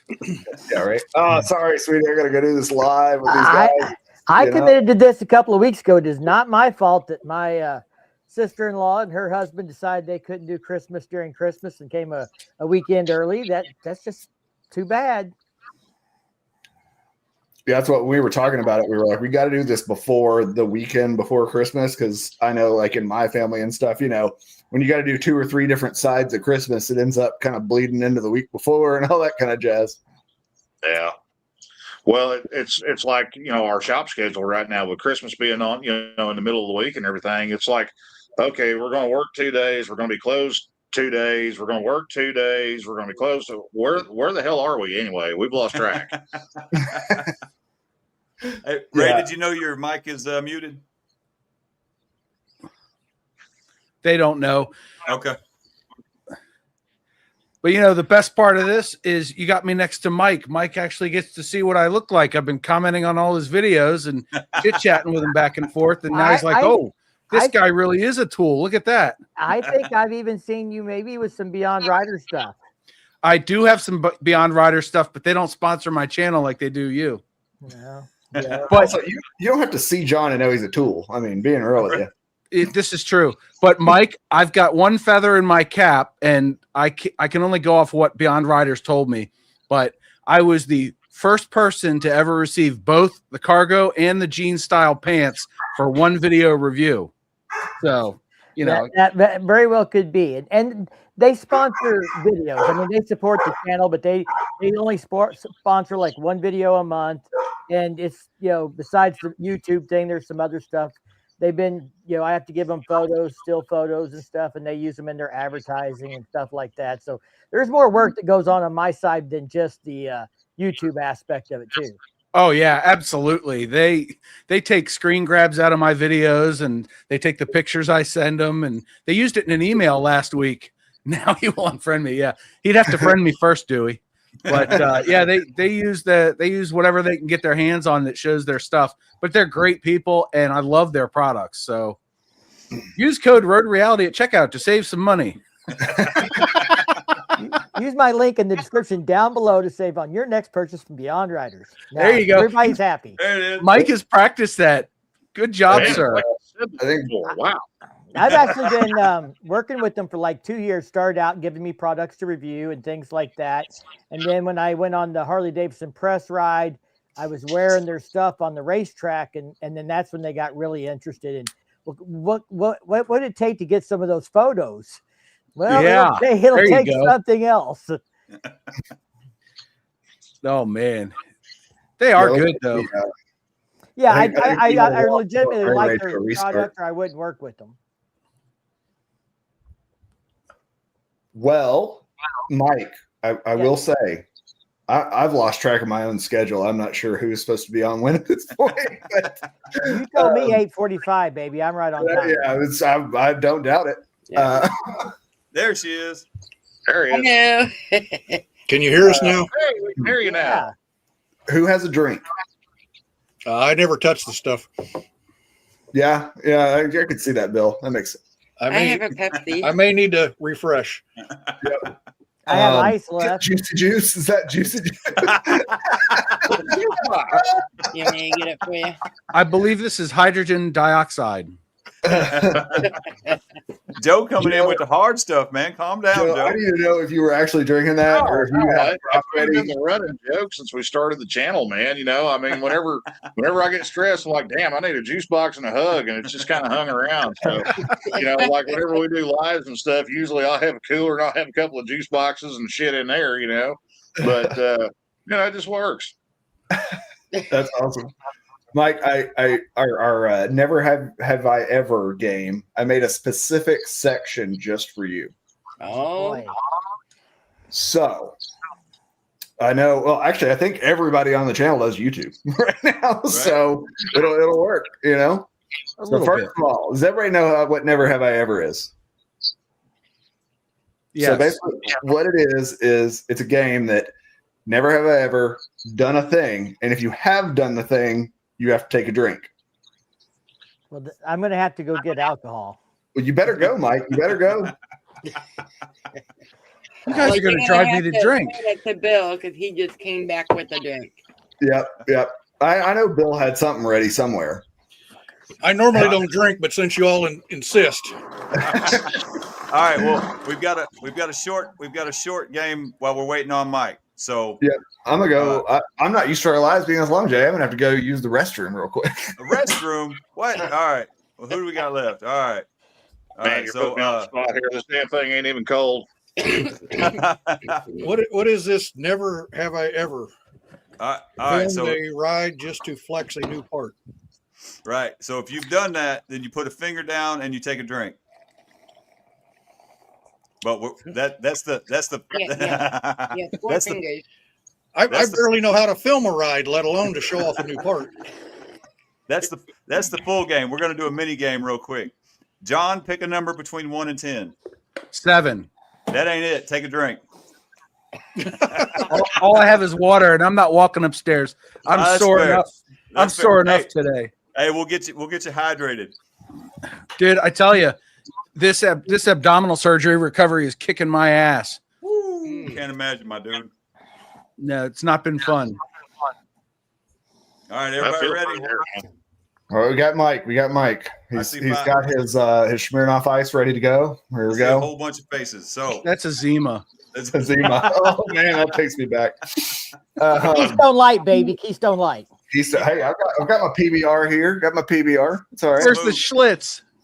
Hey, my dad drank Schlitz. I've got pictures of me holding glasses of beer Schlitz when I was like 6 years old.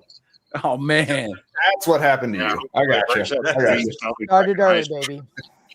All right, so never have I ever filmed a ride just to flex a new part. This one's kind of a tricky one because I think all of us have filmed things to review a part or show a part. As far as flexing goes, I don't know if it goes that deep, but don't be splitting hairs. Everybody here drink. Yeah, right. Yeah, we've all filmed us doing things with parts. Shit, Joe's got 158,000 parts behind him. I can see them. Right. Well, I mean, I did it with a couple of bikes. I didn't necessarily do it with a part, but yeah, yeah, I'll own that one. I don't know if any of my bikes are a flex. Hey, well, just because they don't run, I mean, they're still sexy sitting on the side of the road. Well, 1.5 of mine you can consider, but ouch, very ouch. Hey, you made your choices, Bill. Never have I ever deleted a video because the comments hurt my feelings. No, I'm good, bro. Yeah, no. I have never deleted a video, so there. Yeah, I've got some shitty videos that I leave up just because I'm too lazy anyway. Same here. I get so much hate, it's hilarious. I did a whole video in the shower. It's still up. I deleted a video, but only because I got something wrong in it, not because my feelings were hurt. That's fair. That's fair. You guys got feelings? No. Now you can't hurt something that doesn't exist. All right, next. Never have I ever pretended a sponsor product was better than it was. I'm good. 4 up. Yeah. I was like, oh yeah, they sponsored my ass. So yeah, I call it like it is every time. Yes, sir. Yeah, if I to find out it's shit, I'm like would prefer to not publish the video. I mean, unless it's like just really bad, you know. I mean, like people need to know don't buy this. But if it doesn't, you know, it doesn't work. Like one time we did a video on a bike with air ride for a center stand, and it didn't work right. But it was designed to be mounted in the same place as his air tank was. And there was a conflict and it didn't work well, didn't line up well and stuff like that. And I'm like, yeah, you don't want me to do this video. Yeah. I mean, there's no way I can do it and it not look like your product doesn't work, even though it may not be your product's fault. Gotcha. See, I just circumvent the whole, sponsor program or sponsor problem because if I'm ever approached, I just tell people, hey, if it's a turd, I'm going to tell people, hey, it's a turd, and then they stop talking to me. So it keeps it simple. Right. You better like your product. All right. All right. Never have I ever reshot a reaction for better content. I absolutely have. Yeah, I was everybody better drink on that. I made Sarah do 12 cuts of the same fucking thing. Oh yeah, I've definitely done that. Like, no, I didn't catch the framing right. What do you mean? No, the audio's cut out. No, I've just done it for the reaction. Reacting for better content. You're the one I that gotta does say, 30 takes. I never have because I mean I'll be blatantly honest with you guys. I mean I'm a YouTube neophyte here, and I have zero clue what I'm doing, and basically I just pull it out of my ass as I go. So I don't ever really redo anything. Right. Now, I will tell you, I had the best reaction from my youngest son when I did the Freedom Shields, the latest video with them, because I had my kids install the shield on my Road Glide. And afterwards, I turned to him, hey, anything you want to tell my viewers? And my little one just immediately goes, coffee, coffee, coffee. And I was like, perfect. That's staying in the video. I was say Joe was everything he does sounds kind of intentional, so he can just roll with it. Right. Like that's what. Whenever you started making your own videos after hanging out with Shade Tree for however long, I was like, yeah, that guy's lucky. Like I feel like an idiot and I have to warm myself up and drink 5 beers before I can even make a video. Joe just is the guy. Well, see, the thing is, like, whenever I'm doing a video, I mean, literally, I'm kind of in the same brain space, like whenever I'm at work, bullshitting with the other guys in the shop and everything. So it just feels familiar. And, I get some weird, whenever we get a new guy in the shop, I'll get some weird looks for the first couple of weeks until they, kind of blend in and everything, because I constantly talk to myself, and I'll sit there and I'll shit talk myself when I do something dumb, and people look at me like, who are you talking to, man? I was like, this is a private conversation. Just roll with it. But yeah, I mean, like I said, I didn't get into doing YouTube and everything to, impress people or be pretty or anything like that. It's just, I started out doing YouTube. Me and Josh did YouTube, for about a year or something like that. That was right after I had a wreck. And, I was kind of more or less sidelined at work for a while. I couldn't do anything serious, but, I was basically bored out of my damn skull and I had to do something. And he called me up, and then, just for scheduling reasons and stuff like that, it got hard for me and Josh to get together and shoot together. And that's when I did my own damn channel. And here we are, Educate or entertain, right? We do YouTube because Mike made us. Same, big same. Like I twisted all you fuckers' arms. I still have the marks. You're gonna have a mark. Oh. Next. Never have I ever checked subscriber count more than once a day. Shit. I'm checking it right now. On that one. Guilty. Blind curiosity. I am 20 from 25,000. How many times do you think I've checked it today alone? Yeah, I think about it when I'm like near some sort of milestone. But if I'm not near a milestone, like I try not to look at it just so I don't think about it, Well, I don't know if any of you guys ever watch any of these other YouTube channels that talk about YouTube as a business and what the algorithm and what Google's doing to it and everything else. But a lot of channels are getting a lot less subscribers in the last couple months. YouTube has changed the algorithm again, and subscribers are going to matter even less. They're putting less stuff in your home page when you pull up YouTube based on who you subscribe to, and more based on your interest of what types of videos you've been watching. So if you start watching videos on enclosed trailers because you're shopping for one, you're going to get a whole bunch of videos for that, and you're not going to get the subscribers that you have subscribed to. And that's the new algorithm change. So I've said for years, subscribers is a vanity metric. It's nice to hit it and to have the milestone stuff, but it really makes very little difference to your views. This is very true. You don't make money from subscribers. You make money from views and hours, right? Ad revenue, yes. Yeah. From ads. Yeah, I'll check mine several times a day and it won't change for a week. It's funny. I mean, it's funny that Mike brought. Hey, it's funny that Mike brought that up about the subscriber counts not climbing as much as they were. because I've actually had like the best 2 months on both of my channels in October, November, December. So I have too, but there are channels that are always making content about the same thing. Like I turn down any videos that are not motorcycle related. Oh, we got whatever thing we want to pay you to look at this code reader. Well, maybe I could tie that to a motorcycle, but it'd be tough, and I'm not really interested. But there are plenty of YouTube content creators, even in the motorcycle space, that right now are trying to do Harley, BMW, and something else all at the same time.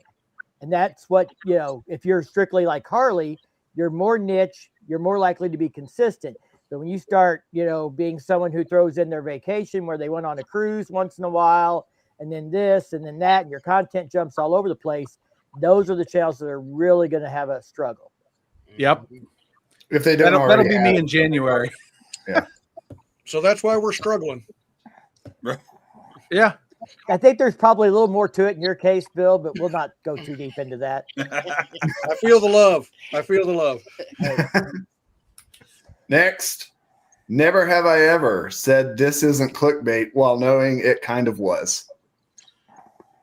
I've Never done did that one. No, never done that bullshit. I've been accused of clickbait, but I think some people don't really. I mean, they see a thumbnail and they expect a certain topic based on something that's just they had a preconceived notion of what it should be. I again, Joe, he's in the Shade Tree Discord with me. Josh always says that he kind of, it's like clickbait's like kind of the thing you just do. You make funny thumbnails that are maybe like over the top or whatever. You're not really trying to deceive people. It's just kind of, you got to make a funny thumbnail, with some stupid shit on it to get views. And I kind of go down that road. Like I'll put stuff, hide information or sort of like be vague about something just so that, you might want to click on it more. Yeah. I don't think there's anything wrong with it, but I've never said, oh, I made the title more clickbaity, than what this video is really about something else.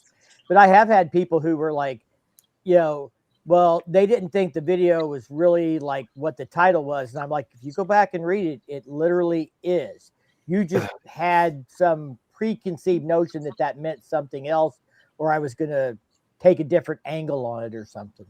Well, that's because some motorcycle YouTubers, their thumbnail is, you're not going to believe that this happened in the video. And it's like 3/4 of the way through for 30 seconds. And the rest of it is not even related to that. So a few bad apples ruin it for the rest of us. Yeah. For sure. Yeah, and that was all my YouTube specific ones.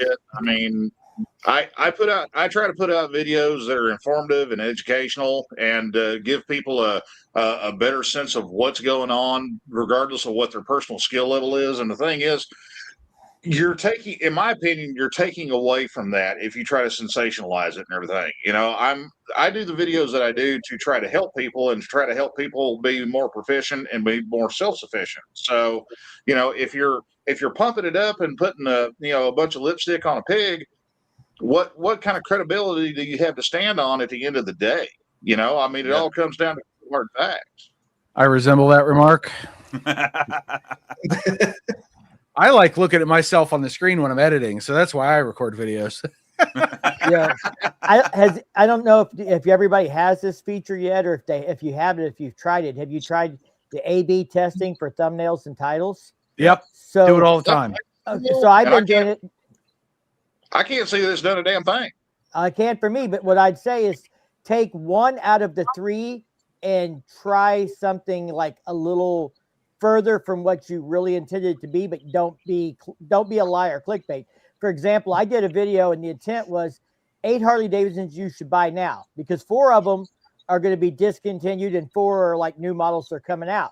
And that was the intent of the video. And I used that title kind of in 2 variations for 2 of them. And then the third one was 4 Harley Davidsons canceled, 4 new Harley Davidsons coming. Nobody ever said that, oh, your video wasn't what the title was. But the video title that said 4 Harley Davidsons canceled, 4 new Harley Davidsons coming got twice as much watch time within 4 hours. And YouTube was like, done, sold, it's this one. And now that's the one that, you don't want to change it because that's the one that gets the message out there. the message is the same. It's just a different thumbnail. But so I've started and I found that if I use a thumbnail with a question mark in it, they tend to do better. You know, is this any good? You know, or should you buy this? Question mark. Yeah. You know, and then the curiosity thing. But it's so but I'll try to do 2 that are pretty on the spot mark, and then maybe one that's a little more vague, and that's what sells. The curiosity thing is what stops the scroll, and then the title helps get the click. So they look at the thumbnail, the viewer stops, looks at the title, and goes, "You know what? This is something I'm interested in," and they click on it. It's exactly it. I watch a lot of the pro how to YouTuber videos, and I do the opposite. I don't want all the attention because it all it does is bring out the haters. Mike will tell you he gets a lot of views. I get a lot of haters. That's what Exactly. You get all the haters. You can have them all. I just want the happy, friendly people.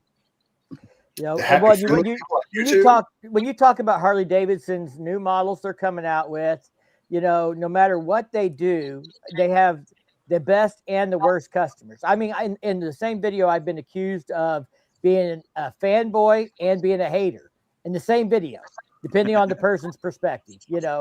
I'm not loving Harley Davidson enough. In another video, I'm not hating on them enough, or in the same video, but another person's perspective.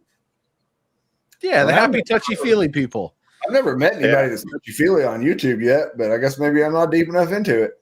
Oh, I've had a couple people that wanted to touch me. Oh, yeah. Dude, there was a video I did in the spring, I think it was, where a viewer of mine saw me out in traffic, and he stopped his truck or SUV next to me. He's like, "Hey, pull over in that parking lot. I want to talk to you." Just like that. I was like, okay. And I pulled over. It was middle of the day. So I pulled over in a parking lot, and he turned out to be a viewer and a real friendly guy. But I was kind of taken aback by his gruffness. But yeah, we shook hands. That was it. But he was feely with the handshake. That was all I got. And I'm okay with that. I've had to block people. Yeah. Eskimo brothers.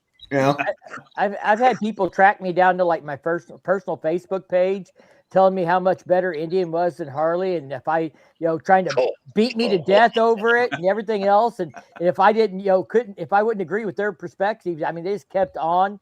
I finally had to block them and report them on Facebook, and of course, I've had the guys who want to poke your eye out and put a piece of their anatomy in your skull, and that kind of stuff.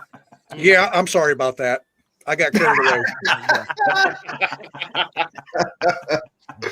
That's all right. I'm just a BMW Triumph guy, so nobody rides those bikes anyway. So I don't have any haters. They're just like, "What the fuck are you riding?" I don't get it because not that I hate Honda, but if I'm not interested in a Honda, and I thought it was a bad motorcycle, I wouldn't waste my time watching a video. But there's a lot of people out there watching Harley videos just to spread hate, and I think a lot of it's they either can't afford it or somebody on a Harley hurt their little feelings somewhere along the line, and now they want to hate on all Harley people or hate on whatever. There's a name for it. Harley on that stuff. I mean, you get that from all four corners, man. I mean, everybody's going to be a fanboy. Everybody's going to rep the brand, and their bike is awesome, and everybody else's sucks, and that's just the mindset that people of low IQ and questionable breeding tend to embrace. So, what are you going to do? Road glides are the best glides. Just saying.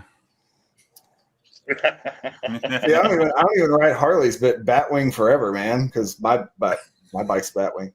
I'm kind of thinking Chuckleheads, baby. One of the best ones I had a guy called me a clown ass poser. Yep. Because it was on a video of me kickstarting, and I had to do primer kicks, and he's like, "Just hit the throttle." And I'm like, "It's a Super B. It doesn't have a pump shot." But he called me a clown ass poser. I didn't know what I was talking about. Okay. There's a name for these haters, and it's bias confirmation. That's what they're doing. They hate on something, so they go watch the thing that they think they hate, and then they comment that they hate the thing, and you're wrong for liking the thing.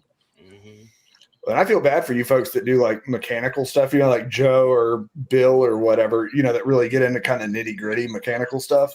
I can just imagine the comments you know, everybody's got a fucking opinion on how the right way to do something or whatever. So I can just imagine on some sort of in-depth, sort of tricky video, and somebody's like, "Oh, you should have done this and you should have done that." Like, I'm glad I don't have to deal with that. 'Cause The video of me chopping her 89 Softail when I cut and rewelded the neck. This guy got on there and holy shit, what a stupid way to do this. And we went back and forth. He was upset I was doing multiple welding passes. That ain't never going to hold. That's the wrong way to weld on a frame, blah, blah, blah. God, I was just stupid for doing it this way. And I went to his page and he builds choppers and he had all of like maybe 12 subscribers. And he was quite the character on his videos. Things that make you say, Oh, every third word was a curse word with him on his videos. I'm like, wow, it's hard to watch. I'd click right off of that. If I get a bad comment, I just say thanks for the comment, smiley face, and then just let it go. I'm not arguing with you on there. Oh, dude. Thanks for the engagement. Yeah. Yeah. I tell you what, I don't do a lot of in-depth mechanical stuff on my main channel, but on my editing channel, we get in the weeds about different things. And I put out a couple of videos on editing YouTube videos. And it was like, I found this way that probably wasn't right, but it worked. And I put out these 2 videos and they got thousands of views and they got books written in the comment section of why I was a horrible person. I should delete the video. I should delete the channel. I should go take the official training and start over from scratch. Wow. Like they called me out. I swear, if they had 10 more characters to use, they would have called out my mom for something, you know? But I was like, wow, that's really mean. And then like, I just let them sit. I was like, okay, I'm not going to engage. And it was funny because I had other viewers that popped in and they were like, nope, this little trick worked for me. So I'm going to go with that. Thanks a lot. See, this just reinforces my self-evaluation of being a noob YouTuber, because I can think of like 2 instances in the last year where I've had somebody comment negatively on a video, and it wasn't intentionally meant as like a "hey, you're wrong" kind of thing or anything like that, but it was approaching the same problem but from a different point of view. And in the end of it, we went back and forth a little bit, this one guy at least, and we kind of met in the middle, and he's like, hey, you got valid points. And I'm like, well, you got valid points as well, but this is why I do it this way. And, we basically digitally shook hands and, went our separate ways. And then I think the other one was this kid. I think he was like maybe 7 years old or something like that, so yeah, that really don't count. But yeah, I mean, I don't have people blowing me up in the comments, and I encourage that, just to try to, get some discussion going and everything, because, I've told people from day one, I am not the end all be all know all, and I'll never claim to be. But if you got a better way, or if you know something that makes this simpler, hey, throw it out there, because whenever we share information, whenever we share knowledge, that's when we all grow as a community. And, that's the thing right there, When Mike was pushing us to start a YouTube, Ray and I sat down and discussed whether we should, the ifs, ands, and buts about it. And one of the things we discussed was, if we do this and we put ourselves out there, we're going to get haters. And we have to be prepared for that and not take it personal. And that's one of the things we discussed before we ever even started a channel was, we know if we're doing anything, we're going to get haters. Yeah. And I've braced myself for that from day one. And so far it just hasn't shown up. I mean, I think some of it depends on how much your content can be right versus opinion. Like, I think this is a great motorcycle. Well, that's a very opinionated thing. It's great for me, not for someone else. But, you put the bolt in and turn it clockwise. That's pretty hard to be right, or you're either right or wrong, I mean, so I think a lot of it depends on that. Kind of get into. I think that's a lot of what, like, I don't get a lot of hate on my install videos or even a review video or something like that. Where I get hate on is when I talk about Harley Davidson or their new models or their company. That's where I get most of the hate from. Yeah. Or you take a perfectly good classic motorcycle, rip it apart and cut on the frame and re-weld. How dare you destroy that bike? Blasphemy. Oh, you know, they only Well, built 600,000 of them that year. Yeah. Well, that's kind of how I wound up with this Tour Glide that I picked up a couple of months ago, because, you know, I was a little tripping about, you know, the whole scenario, because the pictures the guy had with the listing, you could look at them and tell they were older pictures and stuff. And, you know, he never would call me. He's always, you know, talking to me on Messenger. And, you know, this thing's like, you know, 2.5 hours away. So I'm like, yeah, you know, if I get there and it's a pile of crap, you know, I'll probably throw him a low ball offer. And if he's one of those types, I'll be like, well, you know, hey, have a good day, dude. But, you know, I blundered into this thing. It's a time capsule bike, man. I mean, it is solidly from the Reagan administration. I mean, everything on this bike. And that's, you know, that's something that I'm going to great lengths to keep everything looking like a bike from that time period should. You know, it's not going to get a bunch of billet. It's not going to get, you know, like Olean suspension or anything like that. But, you know, I'm doing a lot of upgrades on this thing, and I got a lot of stuff planned for it. But, you know, I'm being sneaky about it to where I'm not just plastering sponsor stickers on it and, you know, making it obvious to the world. I mean, unless you're just really, really tuned in to older Harley stuff, you know, most people are going to walk up and go, hey, it's a clean old 88 model Tour Glide. Nice bike. And then walk on, you know, but I'm going to have the tangible benefit from being able to update and upgrade things that, you know, I have issues with, or things that I can see that, you know, can be improved upon, but I'm not being obvious about it. You know what I mean? Well, actually, on that Tour Glide, most people would be like, what the hell is that? Exactly. You don't see many of them floating around. Well, I got one of 937 that was built that year. So, yeah. Yeah. But, and like I said, and the scary part is everything works. I've got the original license plate screws for this damn thing. Everything works. Everything works so far. Are you trying to buy another bike here, Bill? Is that what's happening? No. I don't want a Tour Glide. No. He said everything works, and I'm like knocking on wood, like everything works for now. Well, actually, the CB, the radio works, the CB works, but I'm taking the CB out of it because it's uglier than homemade soup, and whoever did the install wasn't real clean when they cut the fairing pocket for it. So I found a new fairing pocket lid for it to where I can do a CB delete on it, and I'm going to leave the radio in there, just put some new speakers in it to where it doesn't sound like a drive-through at a McDonald's or something if you ever do turn it on. But, you know, I wear headsets on my helmets and everything, so I'm not worried about that anyway.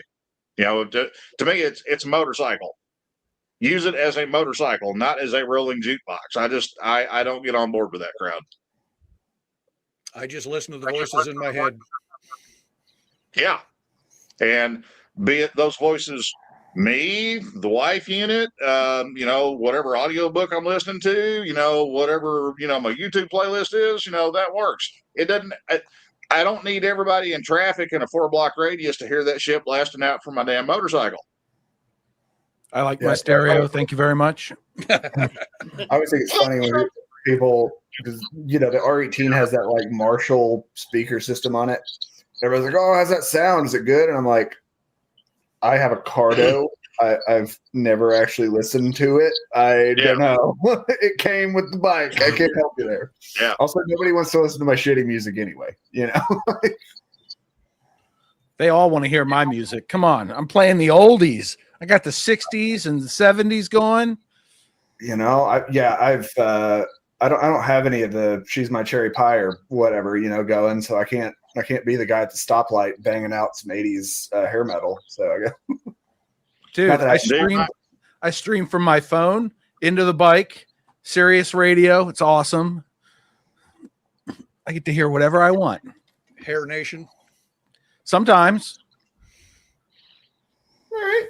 I'm not that high speed. I just roll with whatever pops up in my YouTube playlist and just, you know, okay, that one's good. No, that one sucks. We're going to skip it and just move on. Now, I got mad. The new Road Glide antenna doesn't pick up FM that well. So since I go like 10 miles away from home, I can't hear the FM. I've said, well, we got to use Sirius. Yeah. That was your excuse? Yeah. Yep.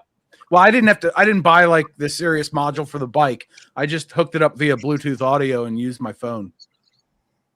Gotcha. Now, all of our radio stations down here in the St. Pete, Tampa area suck anyway. So, you know. Mike's quiet. Mike, what do you listen to? Mostly country or classic rock. You know, AC/DC, Leonard Skinner.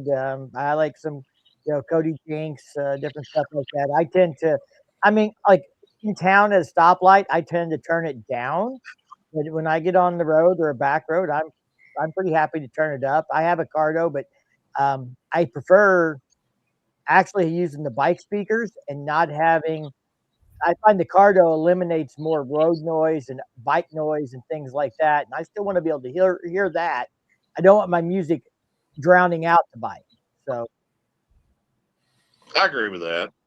I mean, I don't just blare mine. It's more or less background noise more than anything. I'm deaf. Depends on what I'm doing. If I'm doing like a short kind of in-town bar hopping sort of ride or whatever, I'll have my music louder. But if I'm like out doing a ride, yeah, I just forget the music's even there. I don't even own a bike with a radio. We know, Bill. We know. That's not a flex. You have a radio in your head. he has voices in it. Let's elaborate on that. What's the radio in your head, Bill? No, I literally listen to the voices in my head. That's why I enjoy riding. I tune out. Oh yeah, I have deep philosophical conversations with myself when I'm out on the road, for sure. Heck, that's part of why I started doing iron butt stuff, which was a way to go talk to myself for 16 hours straight. He said butt stuff. I knew you'd be here with that. I knew. Oh man. Oh, he's in pain. I love it. Sweet, sweet karma. Oh, how's that I'm gonna incision rip some now, Bob? stitches here. Oh God. Ready for Jay's hat. A whole new meeting that got him in stitches. Oh, dude. Look, they told me right after the surgery, they were like, listen to us on this one. Just take it easy for like a month because you don't want to come back in here. And I was like, all right. And then I got home and I started filming the next day for another video. And it's kind of like, I'm kind of sore. I should lay down a little bit. Yeah, there you go, Hoghead Bill. Yeah, Hoghead. We haven't even got to the black slides, the adult version of the Never Have I Ever game that hasn't come up yet. That was for the after hours. I wanted to let the straights kind of go back to their Matlock before we busted those out. So. Or is this not after hours now? I mean, what are we, 9 o'clock? It's bedtime, isn't it? Hey, if you want to do some black slides. Well, yeah, it's 9:30. I mean, hell, it's lights out at the nursing home for me. You ready? You ready for it, Jay? It is 10. It's 10:30 in Florida. What are you talking about? Yeah, right. Yeah, Joe, you got to work tomorrow? I don't know. Yeah, but I'm a night crawler anyway. Hell, usually I don't roll into bed until 1:30, 2, something like that. Well, here comes the fun stuff, I guess. All right, fire away. Never have I ever been walked in on while having sex.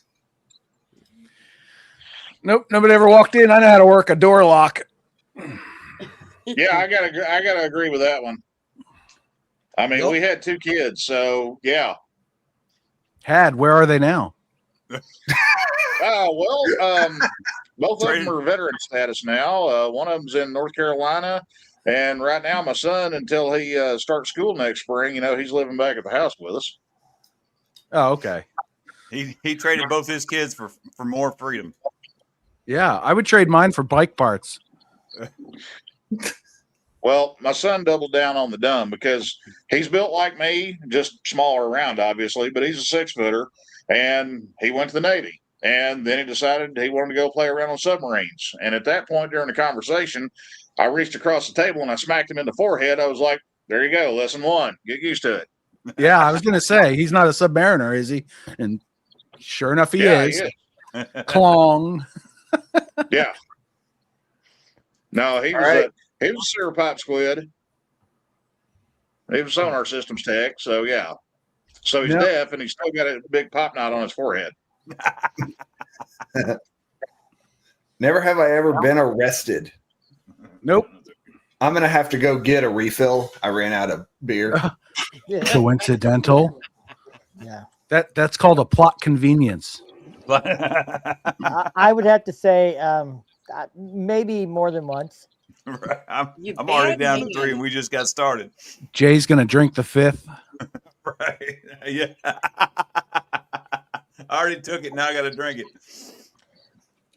But most of it's been expunged by now. Yeah, the only reason I'm in Arkansas right now is because I got arrested in Rhode Island. So They can find you there, you know. well, I mean, Rhode Island sent you to Arkansas? I mean, that's quite It's a pretty strict penalty. That's harsh, an man. That's extradition. harsh. yeah, they pulled my mama in and said, "Hey, you need to find somewhere to send him before he gets locked up permanent." Like, so they sent me back to Arkansas. Damn, Jay. Yeah, I got arrested in Arkansas. Yay. Only time my ass You'll has have ever to been tell in me the back the of a cop stories car. next weekend. I do what? I said you'll have Huh? to tell me the stories next weekend. All right, I will. I just want to know, did anybody else see a reel of a guy on a Harley getting a ticket from an Arkansas state trooper? And he was talking about how all these people from Missouri trying to outrun him, and he's tired of it on motorcycles. And it's No. always people from Missouri that try and outrun him. But the guy that outran him was somebody from Missouri on a Harley that outran him on a gravel road. So on a Harley, they outran a cage on a gravel road. I'm thinking, which one of our friends was that, Bill? Hey, don't look at me. I'm back and I drank because I have been arrested. All right. I'm down to 3. Moving on. Do we have to drink for every time we've been arrested or just once? Never have I. Yeah, right. Should we tally it up? If it's something like if you've been arrested 5 times, you got to take 5 drinks. You know. Hang on. Never have I ever been fired from a job. I've been fired twice, I think. If I have to drink every time I've been fired, I'm drunk. Right. Well, I've That's been arrested the- more than I've been fired. I have always been fortunate enough to self-promote myself into a new position. I have never been fired. You can't fire him. He quits. Right. I've only been let go once, and that's because I didn't want to move to Texas, so they eliminated my position in that state. I've Yeah, I been wouldn't lied to call- in job interviews and given the wrong job and could not do it. So there's been that. And then you get walked out with a little box. You get a lunch. Yeah, we used to say it when I was at the Walmart home office. We used to call it being promoted to customer. That sounds That's about right. what Disney does. They tell everybody that they're being promoted to guest. Yeah. I'm self-employed and I can't get rid of myself. Right. Right. Never have I ever been hospitalized. Oh, come on, that's loaded, man. Well, I can't lie about that one. You guys stay overnight? Does it count if you're in and out in the same day? Were you admitted to the hospital? That's the question. Well, yeah, okay. Did you get a bracelet? Right. Yeah, they took body parts out, so probably yes. Does Yeah. it count if you died on the table? Right. You get a free pass on that one. It didn't feel free. I mean, tonight you get a free pass, and not a, Shoot. Yeah, there's nothing free about it. I just got my bill for the latest hospital stay. right. Right. Bill, spit that drink back in the cup. Never have I ever been nude in public. Close to Well- it, but they stopped me. I'm not sure about this one because I've definitely been nude in front of a bunch of people, but I don't know if it was technically like public property. It was public. Yeah. Yeah, what do you call public? Yeah, I need to define public. Yeah, Yeah, yeah. yeah. Is The it people have stage to- at Mid America. The stage at Mid America is pretty public. I mean, technically, the creek was in the middle of the national forest, so That's true. That's true. Yeah. Well, Chase didn't want to be drunk in public. He wanted to be drunk in a bar. They threw him into public. He wanted to be Yeah, naked in the, a bar, but they threw him out. I guess I'm probably the one that should drink the most on this one because I mean, what, like 1,500 people saw me buck ass naked at least at one time. Yeah. Yeah, unfortunately, I'm one of those. Yeah, literally. Yeah, most of the people on these screens have seen me technically naked. I'm glad to say I'm not one. I do appreciate that at that event, all of the men I knew sat like 6 rows back, so I couldn't see their faces. You could just hear their laughter. Yeah. 5 rows away would have been awkward, right? You know, yeah. I mean, you're more than welcome to gawk, but just don't let me see your eyeballs gawking. You know, that's all I ask. Never have I ever been thrown out of a bar. I've been thrown out of a bar.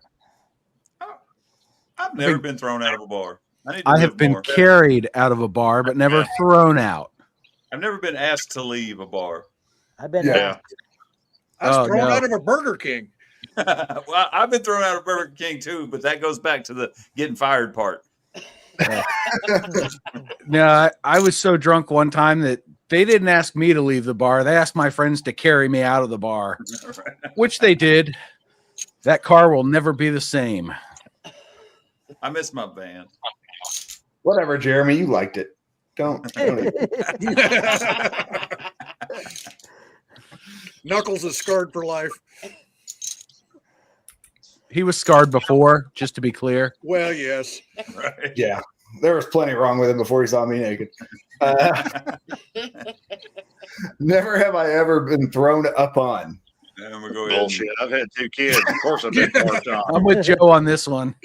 Yeah, I guess if you got kids, that's probably like an easy yes on that one. Yeah, that's a day one thing. Okay, how about We ain't gonna talk about the rest of the stuff I've had sprayed and blasted all I've over. been thrown up on in the last 12 months on a motorcycle while riding a canyon in Sturgis. Oh, that's rough. Oh yeah. The bitch is like, I'm getting car sick. You need to pull over. There's no place to pull over in this canyon. There are no shoulders. There's no side roads. There is nothing besides motorcycles in both directions. A couple of months ago, I was heading back home from work, and it's during the middle of summer. And a buddy of mine that used to work with us, he no longer does, but he was riding the same stretch of 275, and I didn't know it at the time. And he was a couple of miles ahead of me. He got pelican bombed, and if you've ever seen a pelican in the flesh, they're a big damn bird, and they eat a lot of fish, and it's not a pleasant experience at all. Hard and pass. I came up on him and I see him pulled over to the side of the road, and he's, bent over, hands on knees. He's puking his guts out. And I'm like, dude, you okay? And he turned and he looked at me, and he's got this stripe going up his body, and it's all in his face and all in his beard. And I'm like, oh, dude, I feel for you, man. He's like, have you got a bottle of water? I felt so bad because I didn't have it. Oh, man. Never have I ever been to a strip club. Oh, yeah. I've been to a strip club with my wife. She likes to go. Yeah, we used to do that on our anniversary. Like, hope my mother-in-law is not watching. Now she logged out like 20 minutes ago. Yeah, it's past. Sorry, late entry here. I had to go get my 3rd drink of the night. So we had a local strip club I used to go to because I love to play pool there. Honest to God. They kind of took to me. They would let me stay after hours. The staff liked me and everything. On the closing night, when the place got closed down, we stayed for an after party, and I ended up stripping for the ladies. You make any money? Yes, but were they nickels or were they bills? They just snapping quarters at you. It's embarrassing. Making it hail. Change, yes. Sarah, she now works at an event space. And it's Christmas party season, so she's basically, well, actually, today's her last day, but she's been doing nothing but working Christmas parties for the past couple of weeks. Partying nonstop. Yep. And that's why Chase is filming this, or he's streaming from the champagne room.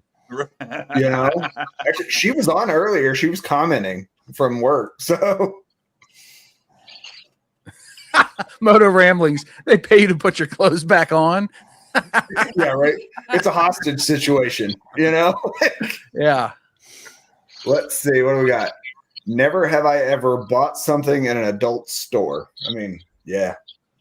Okay, so I hope my wife doesn't hear this, but I didn't buy anything in the adult store, but I did pick up one of the fine young ladies that was working there and went on a few dates. Just saying.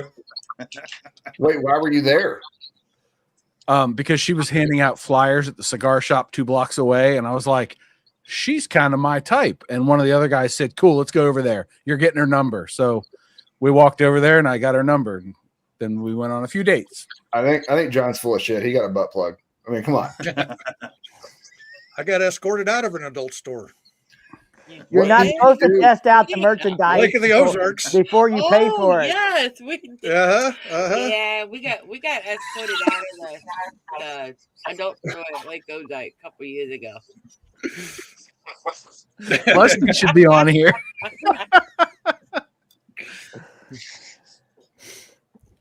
Let's see. Okay. Never have I ever crapped myself. Today or ever? I'm gonna put that one with as an adult because we've all shit ourselves technically, you know. Yeah, I mean, when you go from like 0 to 18 months, you know, that's kind of expected. But I have shit myself as an adult. Sarah was there.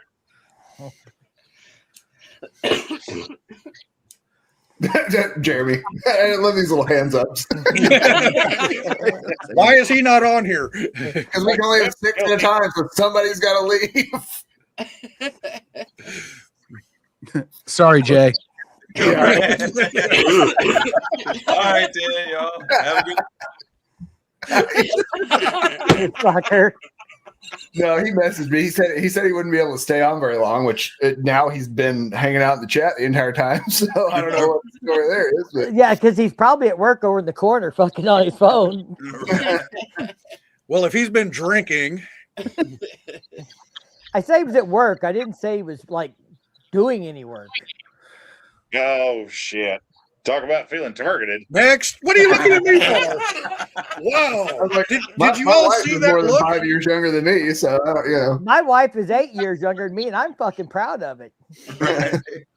You know what the best part about college girls is? Every year I get older, they stay the same age. It sounds a lot better coming from Matthew McConaughey. Well, all right. You're right, but don't you twist a quote from Dazed and Confused and act like I'm not going to know about it. Busted got moved to Busted got on the day shift, so he's not at work now.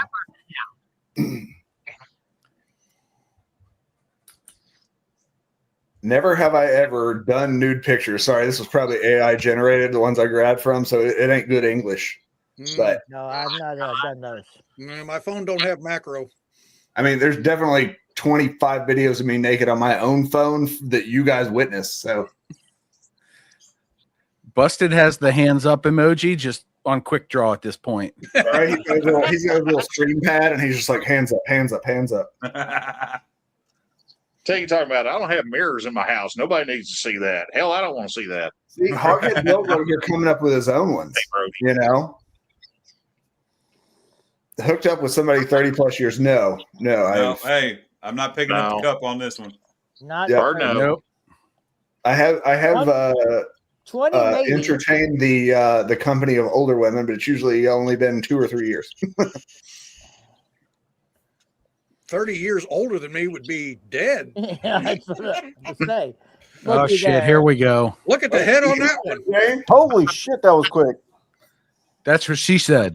That sound familiar, does it? Maybe it's yeah, I don't know. Hold on, let me get something else to drink. I ran out. You better get some drink in there, boss. He shows up on the stream just to walk away and get more alcohol. Right? Like not prepared. This is why I wasn't letting him in, guys. You know? Golly. Unprofessional.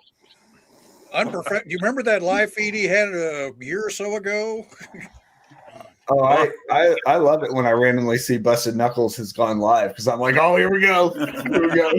Well, I'm not going to pick him now. To be honest, I'm just drinking Coke today. You mean you're not going to have to make any public apologies tomorrow? Nope. Nope. That was good, by the way, Jeremy. Apologies are for the week. All right. Did you drink? Wait, did you drink on nude pictures, sir? I did. No. Well, Jeremy, I was curious. Okay, there you go. There you go.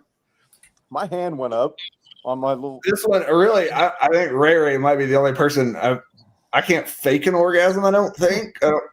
Why did you immediately go to Ray Ray? Well, because women do that, generally speaking, not men.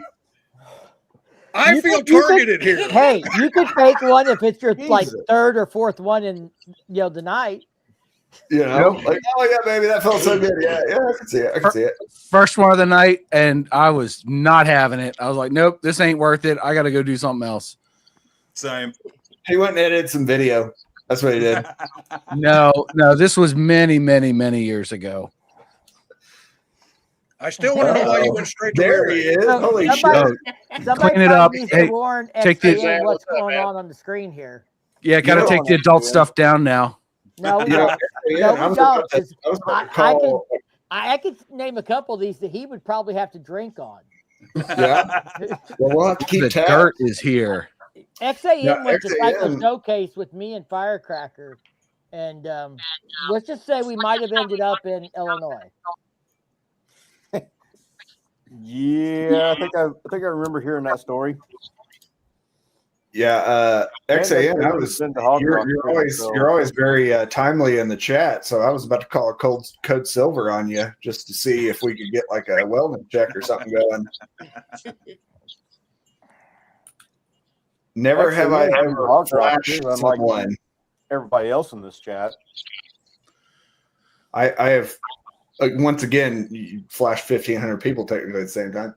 I mean, does it count if you're married? No. Then no. Have you ever seen anybody fall out of their chair while trying to flash you on the interstate? Well, Out of we their weren't married seat? at the time, so We watched that last week. semantics. Yeah, right. I'm not keeping track of Joe. I need to. This is me gathering information, Joe. I need to know what your debauchery history is. Oh hell, man! Whenever me and the wife unit first got together, I mean, the first 2 years we were dating, shacked up, whatever you want to call it. You know, I was ducking a felony charge because, when we first started dating, I was not quite 21 and she was barely 16. But it was Arkansas, so everybody kind of expects that shit. As long as Were you're you not first related? cousin. That ain't funny, is it, sis? What's that line in the Sniper movie where he's like, "No, ma'am, I'm from Texas. We don't fuck our cousins. We rope cattle or whatever it is." Yeah, something like that.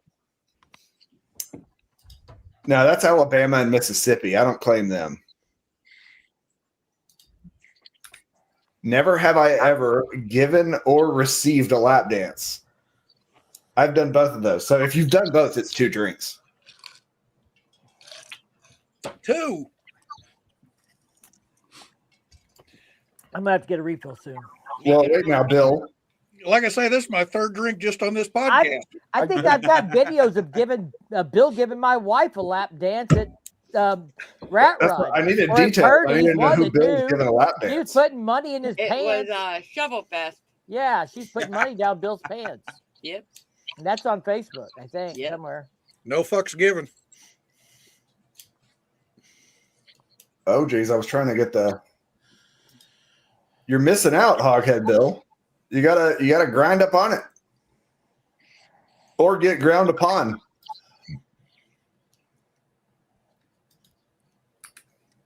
Never have I ever gone commando. Every day of my life since I was like 15. Ever since I enlisted. I think this one goes hand in hand with the "Have you ever crapped yourself" as an adult? Right. Hey, well, let me tell you something about crapping yourself and going commando in khakis. It's not great. Oh. Oh. Different kind of streak. That's a longer story than we have time for tonight. So I'm trying to go slow because I don't want everybody to just get fucked up and fall out of their chairs too quickly. Speed it up. Speed it up. Never have I ever gone skinny dipping. I feel like this shit's targeted. We're Nope. just going through Jeremy's life story here. Wait, yeah, who hasn't? That's the more important question for these. Who hasn't done these things? Right. You drink if you haven't, you losers. Yeah, have you even lived? Right. Right. How sheltered are you? I sure hope have I that ever Googled that's sex positions. I sure hope that's Jerry and not Patty on the Wacky Wagonators Crusade channel.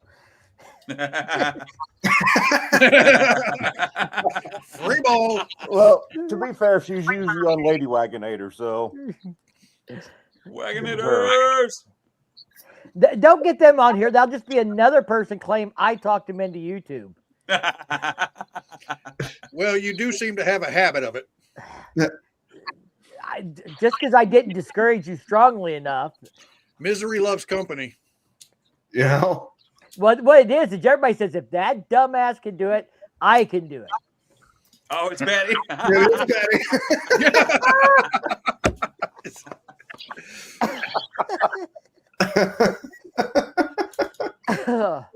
Well, then whose balls were they?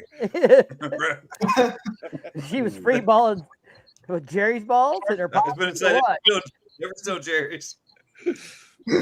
There you go. It sums it up. Well, right after I started working for the Ride Factory, I wasn't commando when I left the house, but I was when I got back home. That was a bad day. Well, I'm gonna need the rest of that story. That's for damn sure. Back to pooping your pants. Let's just say that it involved a fuel leak, and I probably wasn't as attentive as I needed to be. And next thing I know, oh shit, the boys are burning. Oh man, yeah, gas is not fun. Oh, dude, I look like I pissed myself, but it was super unleaded.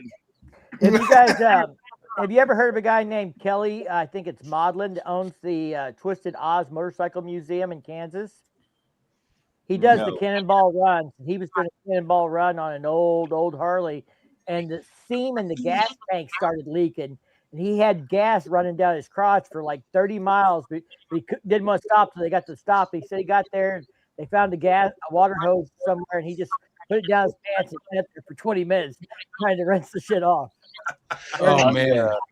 I had hard coat, which is what they spray over the top of your headlight to, coat it from being scratched up. It's like a clear coat, except for harder than clear coat.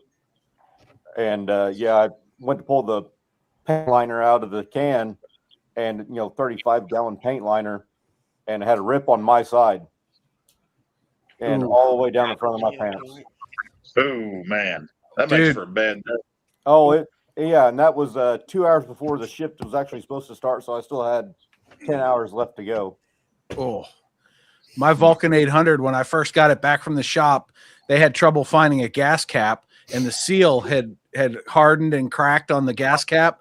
So once you hit about 40 mile an hour, it shook the tank enough that gas poured down the side of it and all down my jeans. Everywhere I went for the first 6 months of riding a motorcycle, I smelled like fuel. Buddy of mine had that thing got his handle. Everybody called him Rocket Man because he's got an old rigid frame shovel, and where the gas tanks bolt onto the frame ears. We're going down the road one day, and this damn thing broke and it started leaking. Well, the damn thing, he didn't notice it leaking, but it caught fire on him, and all of a sudden, he didn't have a tank bib on it, so the split on the tank's exposed. And all of a sudden, we're going down the road, and he said he looked down, and he sees flames coming up in between his legs. He thought his nuts were on fire. That's a bad place to have a fire.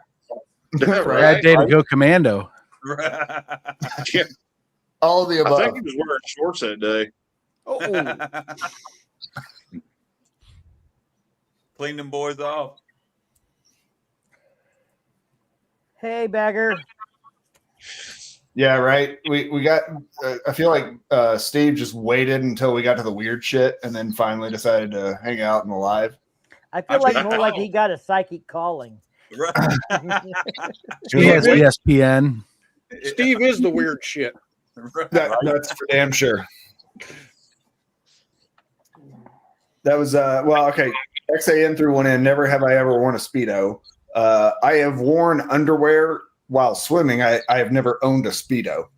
True. XAN, that's a visual I didn't need. Thank you. Hey, look, he's losing weight. Okay, the Speedo's not as bad as it used to be. Yeah, he's down what, 25, 30 pounds, I think. Oh, I think that's what I saw in the last video he did. Hell yeah. Never have I ever Googled sex positions. Nope. Nope. I didn't Google them. I had an app for that at one point. Of course, he had an app. He had an app for that. Was there a subscription tied to that app? No, nope. It was a free app. You know, I can already guess how this app works. You take a picture of the lady that you're approaching, and it suggests possible positions that'll work best for her body type. Hang on, baby. It's buffering. Wait. I don't have a cell signal. I don't know what to do here. Reverse cowgirl. Let's get it going. You know. Hey, Yeah. XAN said 45 pounds. Good going, buddy. Wow. Awesome, bud. Let's see what we got next. Let's see if we can entertain Steve here. Never have I ever got with someone without knowing their name. Yep. Well, did it have to be a real name or stage names work? Hey, gang, my kid just got home, so I'm going to have to jump out of here real quick, okay? Hey, Joe. Joe, have a good one. Thank you for coming back and hanging out with us, brother. I wish you a Merry Christmas and Hey, you Happy bet. New Year. You bet, man. I appreciate you guys having me on. Yes, sir. I'll catch you on the next trip, okay? Just give me a holler. Yes, sir. For sure. Absolutely. I have definitely done this one. Good times. Yep. Hey, she didn't know my name either, so we're fair. I mean, Yeah. I'm not trying to toot my own horn, but technically 3 of the 6, I didn't know who they were. Your body count is only 6? No, at the same time. Oh, okay. Oh, How many of them were dudes? 3 out of 6. Yeah, it was, The ones 3. whose names he knew. Yeah, that's why I wasn't tooting my own horn. It wasn't like I got 5 chicks together and saying, Hey, Whose You horn weren't were you tooting. tooting? Right. Whose horn were you tooting? listen, we're not talking about the tips touching yet. Okay? no space stalking. It was a sliding A-frame. We get it. Is that in the sex position Google app thing? It's in Jeremy's app. Oh, I don't yeah. have the app no more. That was years ago. Yeah. Never have I ever been intimate in a swimming pool. Multiple No. times. Good fun. Not in a swimming pool. So the thing is, With other people in the swimming pool. Solid. yeah, right now. I mean, if we're talking about full wham bam, thank you, ma'am. Like, I don't even know. Like, water is not lubricant, so I don't know what you're doing. Alcohol is. Yep. Oh, yeah. The trick's getting it in the first time. After that, you're good. Yeah, Makes it Watch out. seal. Watch out for the pool floaties. Right. Watch out for the filter. Are you kidding me? XAN, you're gonna do 17 Hail Marys or something. I told you he's not as much of a Boy Scout as you all might think. Oh, All I'm I know. going to say. I know. He just doesn't lead on too much, you know. Does He's a trying to hort set a tub good count? What's a example. hort tub? But he's still human. Trying to be a better man than he once was. Better I've man had than he once was 2 25 years There you ago. go. There you go. Yeah, this past summer. There you go. He's got his own pool, so he organizes the thing. You know what I mean? Right. Hot tub. I would say hot tub counts. Same as pool. Oh, okay. Oh shit. Jay's like, oh, fuck. A body of water. Let's just call it that. Oh well, I gotta take another one. Fuck. Never have I ever sent someone a naughty pic. Yeah. Sarah gets the D all the time. Or whatever. Wasn't that a What do you put question little earlier hats on it or anyway? something? Yeah, I if you go on Amazon and search for hamster costumes, He just writes on it with a Sharpie, puts a little smiley face on it. Right. Sends it to her. like What a do you top want? hat, a little bow tie, you know, like there's all sorts of good stuff. He's wearing a jaunty beret. It's a baguette. I microwaved it first. Don't worry. Never have I ever stepped in dog poop barefoot. Yeah, I've Oh, done thank that. God. One I finally don't have to drink to. Not barefoot. Yeah, I don't run around barefoot a lot. No. In my shoes a couple of times, and I didn't even own a dog, so that was awkward. Now, once it gets like 80 plus degrees, I just don't wear shoes at the house pretty much. So yeah, if I go out in the backyard after some beers and do some stuff, I'm like, oops, there's poop. Never have I ever sucked my partner's toes. No. Nope. Yeah, I don't do feet stuff. Oh, there goes Jay.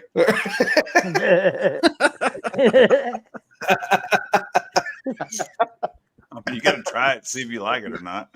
That's the ones I actually care about. I'm watching the screens to see like who's drinking, who's not. You know. That was just drink just because I wanted to drink. Oh, he's trying to Sure. Oh, I don't do I food. thought this was related to this one. And I was like, sir, if you sucked her shoe, it doesn't count.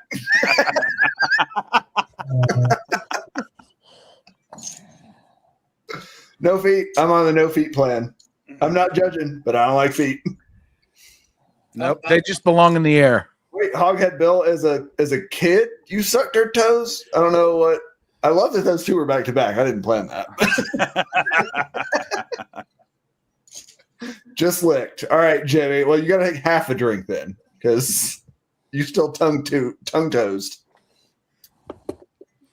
I'm not drinking according to the questions here, but come on, I drink more on accident than some of you do trying. I'll flip it. Here we go. Never have I ever talked to a family member about my sex life. I absolutely have. Oh yeah. I haven't. I yeah. So it ties into the didn't know their name thing. I showed up to my dad's gravesite and met my mom there for a little scotch and a cigar, and she goes, "You know, you look like crap." And I was like, "Yeah, well, I didn't sleep a wink last night." And Mom just looked at me and goes, "Oh yeah, and what's her name?" And I was like, "I don't know." And she goes, "Just like your father." Obviously, I'm still breathing. Well, yeah, that's the one difference we had, right? Yeah, I've never talked about it, but unfortunately, my sister has let me know way too much about hers. So there's that. Never have I ever thrown a drink at someone. That's alcohol abuse. No. No, I throw a punch, not a drink. Right. Yeah, right. I'm like, I'm not wasting a drink for sure. That's a chick move. Drinks cost money. Punches are free. Yeah. Never have I ever went dumpster diving. Nope. Jay? Oh, all right. Jay's just fucking done everything, apparently, aside from throwing a drink. No.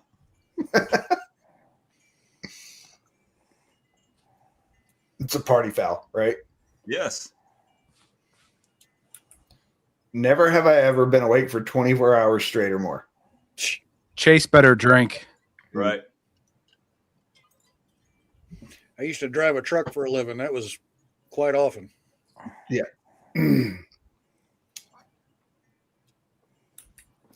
Never have I ever been in an embarrassing video that was uploaded to YouTube, Instagram, TikTok, etc. God, I'd have to break out a whole fifth for that one.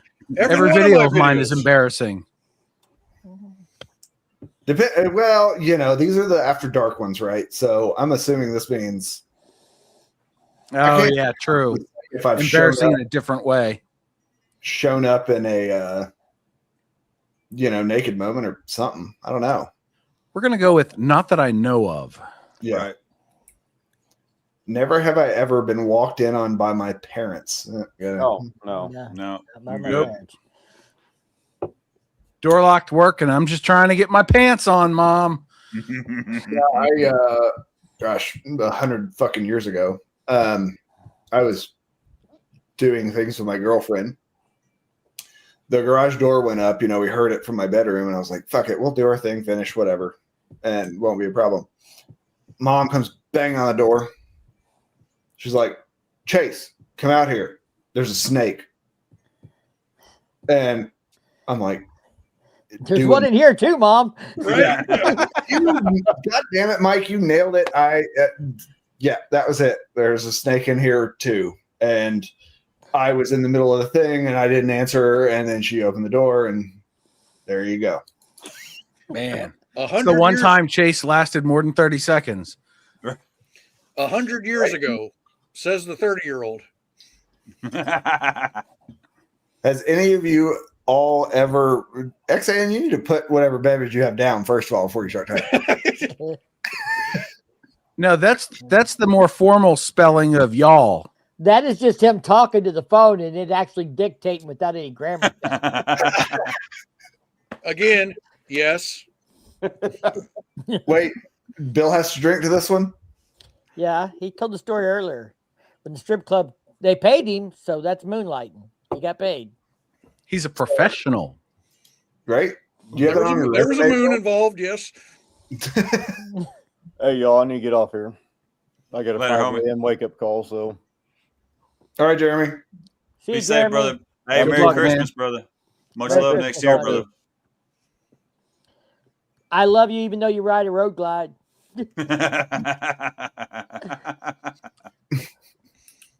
I feel attacked. Never have I ever lied in this game. Nope, I'm good. No? Nope. No, I'm clean. I think. Get tested. Well, you were smoking a gagger? Is that code I don't know?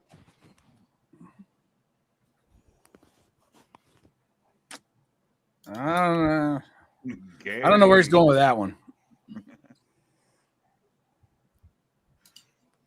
I ran out of slides. I don't know what he was And gagging we on. survived. Yeah. I didn't want to make a choking on dick joke there, but that's kind of what it felt like it was going for me. So yeah. Gay. Jay kept his hat on the whole, or one of his 3 hats on the whole time. I rotated through. They get hot, and then I'd switch out to the cool. Oh, gotcha. Where'd Ray go? To bed, she- probably. She left me again. Okay.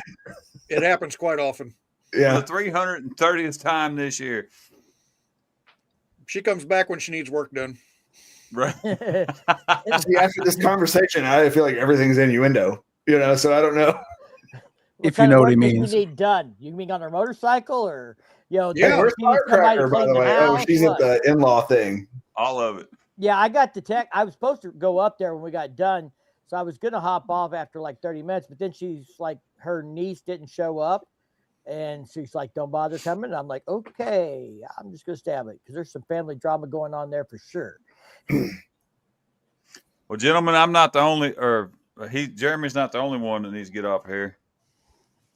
All right. Y'all gonna hang out for a little while, or we gonna shut her down? I'm going to go make a thumbnail because I got a video to put out in the morning. I was working all on it until I jumped in here. Cool. Well, Merry All right. Christmas, sir. Much love Merry next Christmas. year. I'm sure To I'll talk to all you of between y'all. now and then. Mr. John, Mr. Bill, Mr. Chase. Thanks Hey. everybody for tuning in. And I'm going to throw a plug out.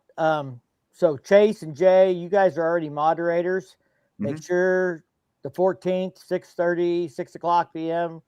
I'm going to need mods. And if anybody else wants to be a mod, let me know because we're going to do a live from the dealership again this year on launch night. Last year we had over 1,000 people in the chat and I couldn't keep up. Yep. So, Yep, I got you, brother. all right. For sure. Who All let right, the guys. dogs out? Ooh. Can you hear them? I thought about asking that question earlier. I was like, can y'all hear my dogs? The new dog has like a bark Tourette. Like she just kind of barks randomly at shit. So Woo. We all. And she likes peanut butter. Yeah. Merry Christmas, Jerry and that Patty. video just, like fucking ridiculous. I've never Merry seen that. Christmas, Wagonators. Merry Christmas, XAN and Steve, if you're still on there. Merry Christmas to you all. Ball humbug. And happy Festivus for the rest of us. Happy Festivus. Looking forward to January 2nd. What happened January 2nd? Grievances will be aired. Oh, is that? Oh, I don't. January 2nd, it's all over with and we can get on with our lives. Oh, yeah. Amen. Hey, the Frosty Balls ride's January 1st. I'm doing an iron butt on Sunday, so It's gonna be like freaking 73 degrees here on Christmas. I'm riding my motorcycle to Christmas dinner. Fuck y'all. Yeah, it's supposed to be like 75. All right. I mean it this time. Love you guys. Y'all be safe. Take care, everyone. See you Thanks, in a guys. few weeks.